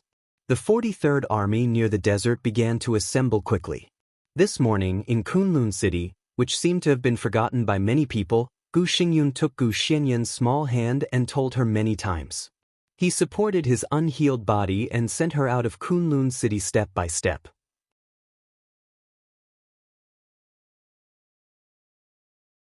Chapter 841. The morning sun rose in the desert. The night passed completely. The 43rd Corps of Zhongzhou State directly took a shortcut into the desert when the sky just lit up. The 43rd Corps was not as famous as the Border Control Corps, but no matter how strong the Border Control Corps was, it was impossible to suppress the edge of all the other armies in Zhongzhou State. Zhongzhou State had millions of soldiers. Even if the 600,000 soldiers were not included in the Corps, it was still not difficult to find some battle-worthy troops. The 43rd Corps was a rapid response force stationed in Beijiang all year round. Many times, the problems it dealt with were equally sensitive. Even in the entire Zhongzhou State, the 43rd Corps could be said to be one of the elite armies with the most combat effectiveness. Whether in terms of personnel quality or military equipment, it could be regarded as a real ace. The most important thing was that the 43rd Corps was probably the most experienced army in the entire Zhongzhou State when it came to fighting in the desert environment. The 43rd Corps was the primary candidate to block the desert prison. The helicopter hovered over the desert. A large number of armored vehicles and main battle tanks advanced in a straight line in the desert. The military transport vehicles that had been specially modified to adapt to the desert environment moved majestically. The sun shone on the vast expanse of yellow sand. The army of nearly 20,000 people advanced continuously, bringing with them an indomitable aura of iron and blood. Ouyang Pengfei looked down at this scene and suddenly felt that it was a little tragic. Huang Tong had decided to completely execute the Prime Minister's order and block the desert prison at all costs. So his 43rd Corps was just a vanguard. Within 8 hours, at least 2 heavy armored corps suitable for desert combat would form a second blockade along the road of the 43rd Corps. This time, Huang Tong almost mobilized more than half of the strength of the Beijiang military region. In order to block the area within 100 miles around the prison, the Beijiang military region dispatched at least 100,000 people. The mobilization of 100,000 people, just thinking about the huge logistics transportation, was enough to let people know Huang Tong's determination. At the same time, it could also be seen that they were serious and afraid of this battle. There was nothing to fear in the desert prison. But no one dared to ignore Li Tianlan. Similarly, no one could ignore the giant group around Li Tianlan. If this was a war, the blood would be shed in the desert. But at this moment, the top management of Zhongzhou State, the Academy, the Southeast, the Crown Prince, and the 4 groups of wealthy families were also fighting. Li Tianlan was already in the teeth of the storm. Ouyang Pengfei, on the other hand, was pushed to this position. He was the vanguard in this war. If he won, he would naturally work hard and make great contributions. But what if he failed? He would probably be smashed to pieces. It couldn't quell the anger of Li Tianlan and the giant group. Ouyang Pengfei shuddered. In fact, he had never met Li Tianlan, at least not face to face. However, he had a good personal relationship with Qi Mulin. Every time he thought of Li Tianlan, he would think of the miserable end of the Qi family. And the person who had caused the tragedy of the Qi family had unconsciously become a shadow in his heart. He really didn't want to provoke Li Tianlan, but standing in this position, he had no choice. No, perhaps there was still a choice. His only choice was to go all out and lock down the desert prison. Only success was allowed, failure was not allowed. Ouyang Pengfei looked down at the military map in the cabin. On the map was the terrain of the desert with a radius of 100 miles. It was a stretch of yellow sand that was extremely flat. It was so simple and boring that it looked like a forbidden land. However, at this time, this land of danger was divided into countless pieces, marked with different colors on the map, and marked with numbers. Although this map, which had been hastily made, was crude, it was extremely effective in this kind of simple terrain. At present, our goal is the 4th zone. It's about 70 miles away from the desert prison, which is the most suitable blockade area. If we want to further narrow down the blockade area, we can advance about 3 kilometers in the 4th zone, which is the limit. Beside Ouyang Pengfei, the chief of staff of the 43rd Army stared at the map in front of him and said slowly, "How many kilometers can we advance without considering the third eye and the heavenly arrow?" Ouyang Pengfei looked at the map in front of him and said calmly, "General, we have no choice but to consider the third eye and the heavenly arrow. Even if Li Tianlan dares to attack us, he may not dare to use the sky arrow base. But the Eye of the Sky is a fully automatic military base with a killing range of 60 miles. Once the Eye of the Sky is fully opened, no one who enters this area can survive. Don't doubt Li Tianlan's courage. Although I haven't met him, many people say that he is a madman. Once we enter the killing range of the Eye of the Sky, it's impossible for him to not attack. In a fully automatic military base, he can easily explain that there is a code error or some other reason. No matter how ridiculous it is, as long as he says it, people will be willing to believe it." The chief of staff shook his head and said, "I know what you mean, but Zhongzhou State has frozen most of the commands of the Third Eye in advance. Li Tianlan can't use the Third Eye system." Ouyang Pengfei said, "If it can be frozen, it can be turned on." The chief of staff hesitated and said in a low voice, "General, don't forget who the current standing minister of the army headquarters is. His authority is enough for him to turn on all the frozen weapon systems. Similarly, he has enough strength to do this. The Dongqing clan is the richest family in the Zhongzhou state military. Who knows how many chess pieces they have in the military? Well, even if Dongqing Wudi doesn't do it, what kind of place is the desert prison? The most dangerous criminals are imprisoned there. No one can be sure whether there are cutting-edge super hackers there. If Zhongzhou state can freeze the system, maybe the desert prison can be unlocked. To say the least, if Dongqing Wudi restarts the system, it will be explained to the public that it's the dying struggle of the prisoners in the prison. Li Tianlan killed them and handed them over. This is an explanation, but our brothers who sacrificed themselves died in vain. Ouyang Feiping gritted his teeth and said nothing. We have to confirm one thing. Zhongzhou state has no intention to kill Li Tianlan, even the parliament. It's not a matter of whether they want to kill him or not, but whether they can kill him or not. Taking action against Beihai is always the most important thing. But neither the president nor the prime minister can be crazy enough to start a war with the Southeast group and the Prince group at the same time. So the blockade this time is just to limit Li Tianlan. At least I haven't received an order to limit the supplies of the desert prison so far. The chief of staff said softly, so if I'm right, the parliament will make a big move against Beihai in the near future. It won't take too long, so we won't blockade the desert for too long. When the matter in Beihai is over, the parliament will have a talk with Li Tianlan, and he hesitated and didn't speak for a while. Go on. Ouyang Pengfei said quietly. Might as well wait and see. The chief of staff said calmly. Wait and see? Ouyang Pengfei smiled bitterly.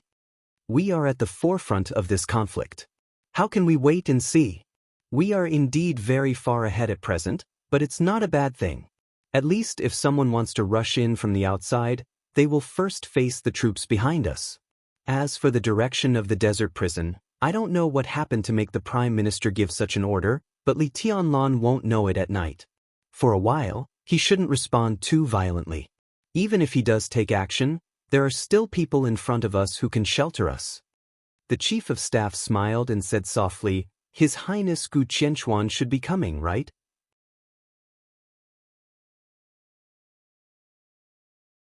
Chapter 842.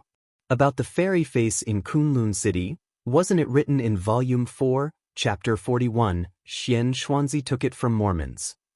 The 43rd Army was moving. The Beihai Corps was also moving. From beginning to end, the desert prison remained silent.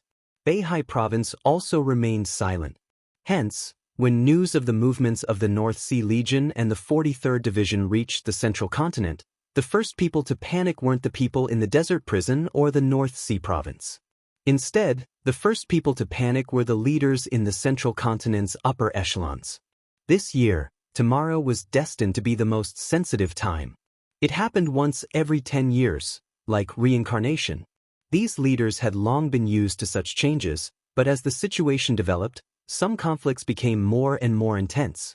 Until the 43rd Army began to blockade the desert prison, some immovable big shots in the upper echelons of Zhongzhou state were shocked to find that the whole situation had developed to the point of life and death. The end of this term was the beginning of the next term. The transfer of power from the old to the new was related to the fate of Beihai Province and the future of Emperor Dong's palace.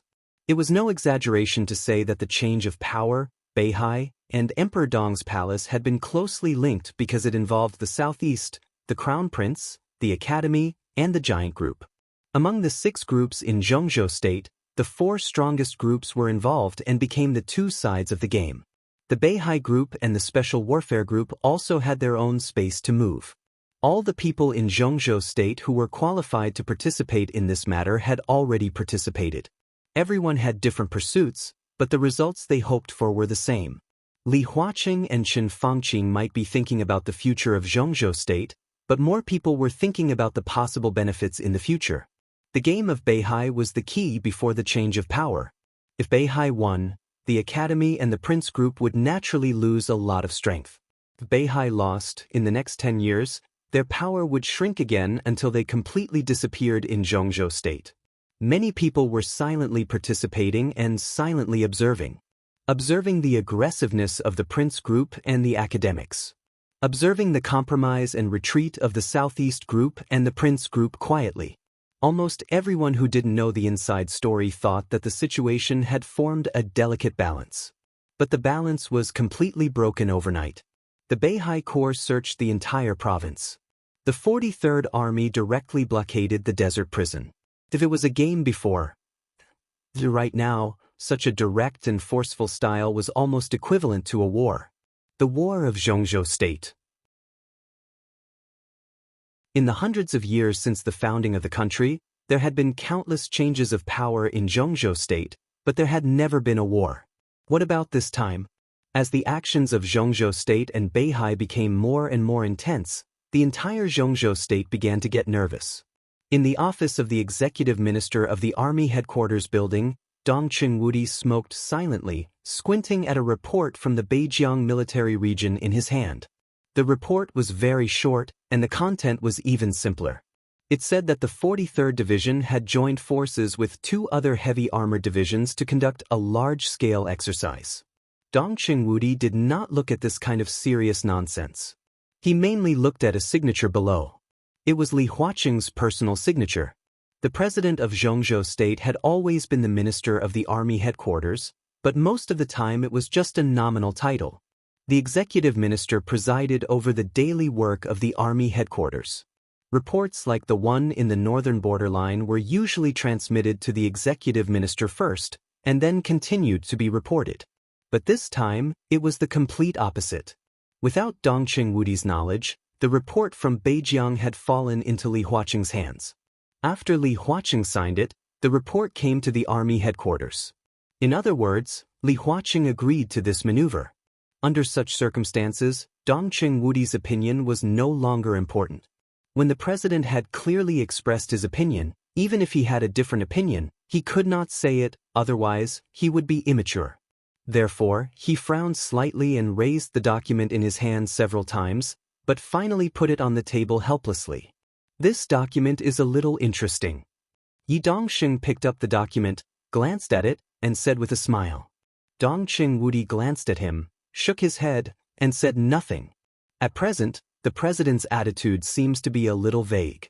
Yi Dongxing looked down at the signature on the document and suddenly said, "In the general direction, his position will not change, but the prime minister is a little irrational now. He can even be said to be crazy.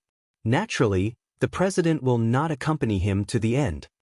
Dong Qingwudi said blandly. Although Li Huaqing still signed his name on the document, the news that the president and the prime minister appeared in Dragon Lake Park at the same time last night also came out. All kinds of signs showed that the cooperation between the president and the prime minister had cracked. But no matter what, at this time, Li Huaqing would still support Qin Fangqing.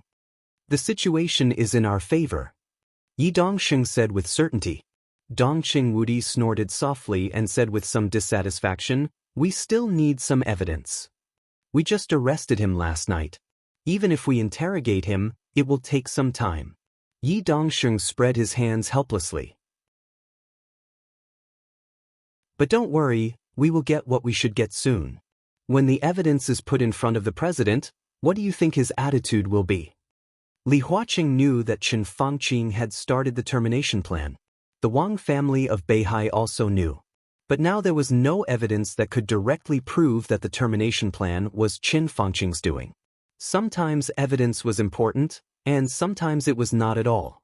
When the strength of the two sides was almost equal, as long as they found the evidence that Qin Fangqing started the termination plan, with the power of the Wang family of Beihai and Dong Qingwudi, it was enough to give Qin Fangqing a heavy blow, and even push Li Huaqing away from Qin Fangqing completely. Now the elites of Zhongzhou State under the control of Mount Dibing were the key to providing evidence. "Timon." Dong Qingwudi was silent for a moment and said softly, "He has been in the desert prison for too long. Even if you have the so-called evidence, the president's attitude on the blockade of the prison will not change. He and Qin Fangqing are estranged just because Qin Fangqing's means are too fierce, which is not in line with his principles of life. He doesn't want to take risks with Qin Fangqing. This doesn't mean that the president doesn't want to take over Beihai. The evidence you have may bring a lot of pressure to Qin Fangqing, but the president and the prime minister will not let go of the blockade of the prison. They both want to take over Beihai and don't want to see Tianlan cooperate with Beihai. So in any case, they will not let anyone send the news to the prison. It doesn't matter. Yi Dongsheng smiled. Comparatively speaking, what matters is His Highness's current identity. His Highness went to the desert prison mainly because of Qi Mulin's case. As long as Qi Mulin is proven guilty of treason, His Highness is innocent. So what? Dongqing Wudi said with some mockery. If he is proven innocent, will Tianlan be released directly at this time? If that's the case, what's the point of blockading the desert prison? I mean, as long as His Highness is proven innocent, His Highness can do a lot of things. We will break through the blockade as soon as possible and reveal the termination plan to His Highness. The whole Beihai province is looking forward to the day when His Highness breaks through the blockade.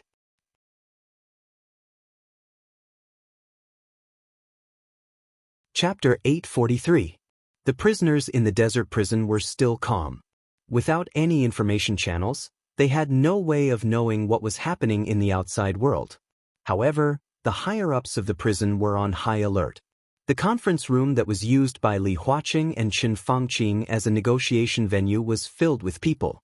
Xiao Mahai, a few deputy wardens, the commanding officer of Sky Arrow Air Force Base. The chief of staff, a few middle-level managers of the prison were gathered together. Although there was no panic, the atmosphere in the conference room was extremely heavy. Everyone. In the heavy atmosphere, the commanding officer of Sky Arrow Air Force Base, Kong Zhe, slowly said, 5 hours ago, the parliament unilaterally shut down all the control systems of Sky Eye Base. At the same time, they shut down the radar and positioning system of Sky Arrow Air Force Base. Most of the military equipment in the two bases are paralyzed. In this situation, if there is a serious criminal escaping, the Sky Eye Base will not be able to lock onto any target. Without the radar and positioning system, it will be difficult for Sky Arrow Air Force Base to send air forces to fight. We don't have a clear route. In the entire base, only a few top pilots can continue to operate the fighter jets. However, they can only take off and land. We can't even lock onto the target. The parliament hasn't given any orders to the base. It's only unilateral, but it has completely paralyzed our combat power. From now on, the two military bases near the desert prison have zero combat power. We need everyone to protect the safety of the prison from now on. 4 hours ago, our logistics personnel were detained in the northern military region. Although some daily supplies were sent over, they were all sent over by the elites of the 43rd Division. As for our people, we've lost contact with them. The head of logistics had a gloomy expression. Although the prison still has power, all external communication signals have been completely blocked. We can't get in touch with the outside world. Phones, internet, everything is in a state of disrepair. 2 of the prison staff were supposed to take a leave to visit their families. However, before they could leave the prison, they were sent back at gunpoint by the people of the 43rd Division. A deputy warden slammed the table and gritted his teeth. What are the people of the 43rd Division trying to do? They said that they were conducting a military exercise, so they temporarily blocked all access to the prison. Major General Kong Zhe sneered. His eyes were full of mockery. Then what's the point of blocking communication signals? The short-tempered deputy warden snorted coldly. They only blocked all our exit and entry routes. As for the signal jamming, they said it had nothing to do with them. Kong Zhe shook his head and couldn't help but look at Xiao Mahai, who was sitting in the main seat. Warden, what should we do now? Xiao Mahai said lightly. Everyone looked at each other. The current situation was obviously very abnormal. How long do I have to wait? There's no need to think about it. These things are all directed at us. To be precise, they are directed at His Highness. This is a blockade. No matter what the other party says, this matter is actually a blockade of the desert prison. Xiao Mahai said slowly. When Li Tianlan was not around, he was no longer the servile servant. He looked calm and composed. He glanced at the middle-level officer in charge of logistics, narrowed his eyes and said softly, "Are the test results out?" "It's out. All the supplies sent by the 43rd Division are in line with our purchase list. They've all been tested. Normal, no poison." The logistics supervisor nodded. Xiaomahai nodded. What about the ingredients for His Highness? All tested. Normal, no poison. The eyes of the logistics supervisor were calm and relaxed. Xiaomahai took a deep look at him and suddenly said with a self-deprecating smile, "At present, it seems that the Parliament obviously doesn't intend to poison or starve us. Our supplies are not cut off, no poison, but we can't have any form of contact with the outside world. That is to say, the Parliament just wants us to stay here quietly." No one spoke. Everyone was looking at Xiaomahai. There are two possibilities. First, the Parliament doesn't want His Highness to leave the prison, or doesn't want His Highness to leave the prison now. But this blockade won't last long. The cost of using tens of thousands of troops to blockade a place is too high. Using this means shows the Parliament's determination and attitude that they don't want a long-term blockade. Second, the Parliament doesn't want His Highness to know something happened in the outside world. I don't know what it is, but it should be very important to His Highness. Similarly, tens of thousands of troops can't blockade here for a long time. So this matter is only important to His Highness now. Or, they think that after a period of time, even if His Highness knows about it, it won't affect them. We don't have to think too highly of ourselves. If His Highness isn't here, the Parliament won't target the desert prison with such great fanfare. Everyone's face was still solemn. Xiaomahai was the warden here. It was such a tough job. Before Xiaomahai came here, he was the commander of a group army in Zhongzhou State. After he came here, those who were sent here were naturally his trusted subordinates. For example, Air Force Base Commander Kong Zhe used to be the chief of staff of Xiaomahai's group army. Other deputy wardens and middle-level cadres were also Xiaomahai's trusted subordinates. Xiaomahai had long been labeled as a member of the giant group. It could be said that he was the person closest to Li Tianlan. Now such a thing suddenly happened in the outside world. This showed that the situation outside had reached the most sensitive time. No one knew what was being blocked this time. But if the blockade was successful, Li Tianlan was destined to stay in the desert prison for the rest of his life, and they would not have a good end either. If the blockade failed, Xiaomahai would have a meteoric rise, and all of them would also have a very good future. Everyone was nervous and a little excited. "Commander, give the order." Kong Zhe suddenly stood up, looked at Xiaomahai, and said in a deep voice. At this moment, he subconsciously used the title he used in the group army.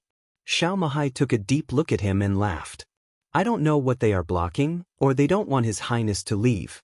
But I'm sure that if this is a war and the 43rd Army is the enemy, the more they don't want us to do something, the more we have to try to do it. If they want to block His Highness, we will make a way for him. We will open a path for His Highness. If they want to suppress the news, we must know what they are suppressing." Xiaomahai stood up and said calmly, "I'm going to try the strength of the blockade of the 43rd Army." Everyone stood up all of a sudden. Was Xiaomahai going to break out of the blockade alone and see outside? "Commander." A deputy warden was silent for a while and said carefully, "Although we can't see His Highness now, should we tell Madam about this?" Xiaomahai looked down at his watch and shook his head. "Madam is still resting." No. The door of the conference room. It was suddenly pushed open. Xiao Qing, who was like a beautiful scenery in the prison, trotted in and shouted, "Dad, Madam wants you to go to her now."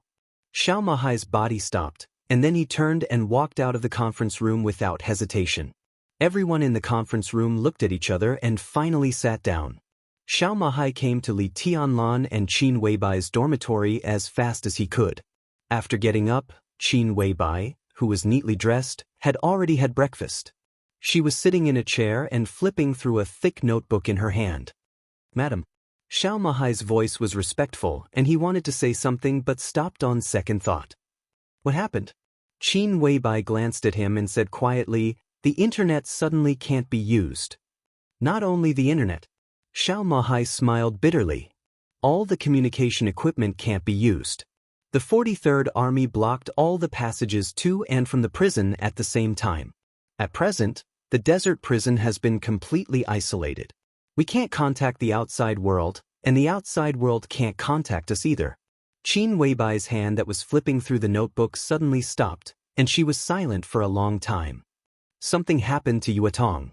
After a long time, she said slowly, either the Wang family of Beihai knows about Yuetong, or, she shook her head slightly and said in a slightly heavier voice, what a fool. Xiao Mahai thought that Qin Weibai was scolding him, so he bent down subconsciously and whispered, yes, madam, I'm going to, what are you going to do? Qin Weibai glanced at him. I'm not talking about you.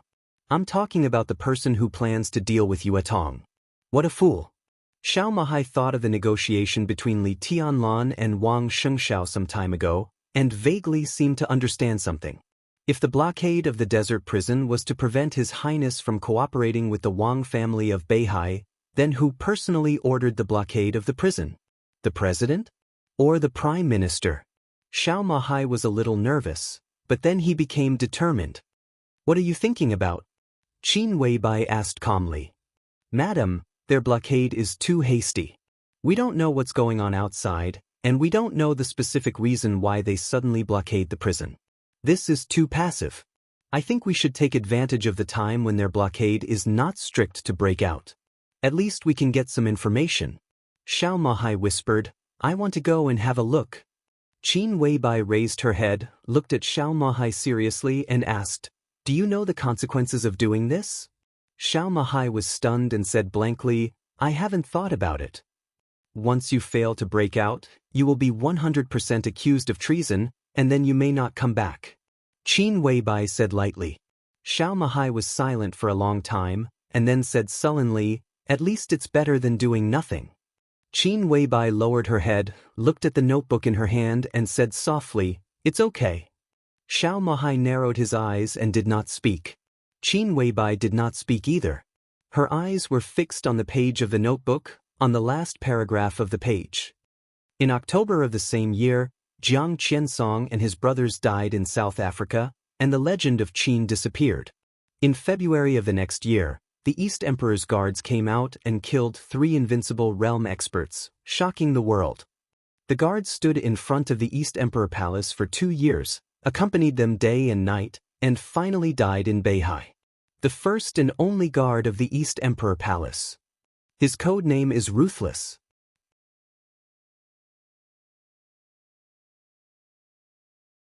Chapter 844. Xiao Mahai waited for a long time. Qin Weibai didn't say anything. The prison seemed to be facing a formidable enemy, and the whole Zhongzhou state was nervous. It seemed to end with her words. Xiao Mahai thought about it many times, but he couldn't figure out what it meant. Did it mean that nothing would happen to the prison? Or that nothing would happen to the outside world? Or was it something else? Xiao Mahai wanted to say something but stopped on second thought.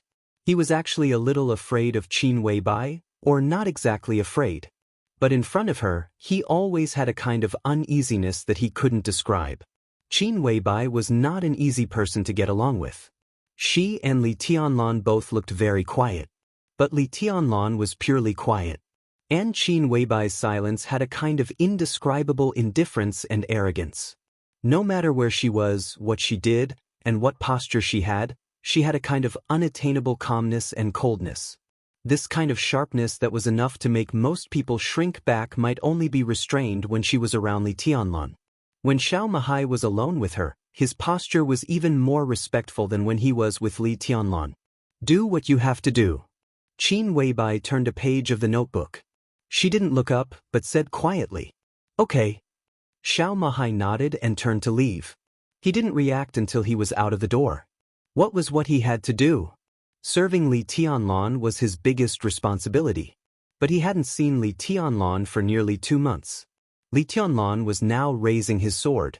The area where he raised his sword had been completely regarded as a forbidden area of the prison. Qin Weibai personally sent his 3 meals every day. What else should he do? Xiao Mahai shook his head fiercely. His mind was a little confused. He walked back to the conference room in a daze, sat in his seat, and didn't speak for a while. Everyone in the conference room was looking at him with concern. No one here knew Qin Weibai. But almost everyone had heard of the legend of this goddess. Compared to them, and even compared to Li Tianlan, she was the one who truly stood at the top. Whether it was before or now, Everyone wanted to hear the goddess's opinion on the current situation. Corps Commander. Kong Zhe waited for a while and finally couldn't help but call out. Xiao Mahai's voice was a little erratic. What did Madam say? Kong Zhe was a little nervous. Madam, Xiao Mahai hesitated for a moment and smiled bitterly. Madam said it's fine. She asked me to do what I should do. Kong Zhe was stunned and asked subconsciously, then what do you want to do? Xiao Mahai's mind went silent for a moment. He immediately understood. Qin Weibai asked him to do what he should do. At a time like this, what he should do wasn't important. What was important was what he wanted to do.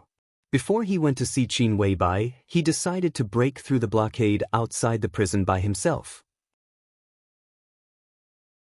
That was what he should be doing right now. Xiao Mahai suddenly stood up. Kong Zhe was startled. She looked at him cautiously.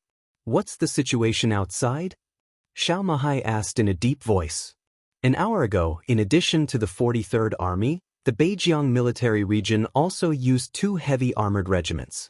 At present, more than half of the military strength has appeared near the prison, and the number has exceeded 40,000. In addition, Gu Qianchuan, the acting governor of Kunlun City, appeared in the station of the 43rd Army. It seems that the Beijiang military region intends to completely block us at all costs. According to their actions, it is estimated that in another 8 hours, the desert prison will become a real isolated island. At that time, even a fly can't fly out. Kong Zhe took a deep breath and said in a gloomy tone, all the communication within the prison had failed. The message could only be transmitted by the most primitive means. The station area of the 43rd Army was 60 miles away from the prison, which was the front line.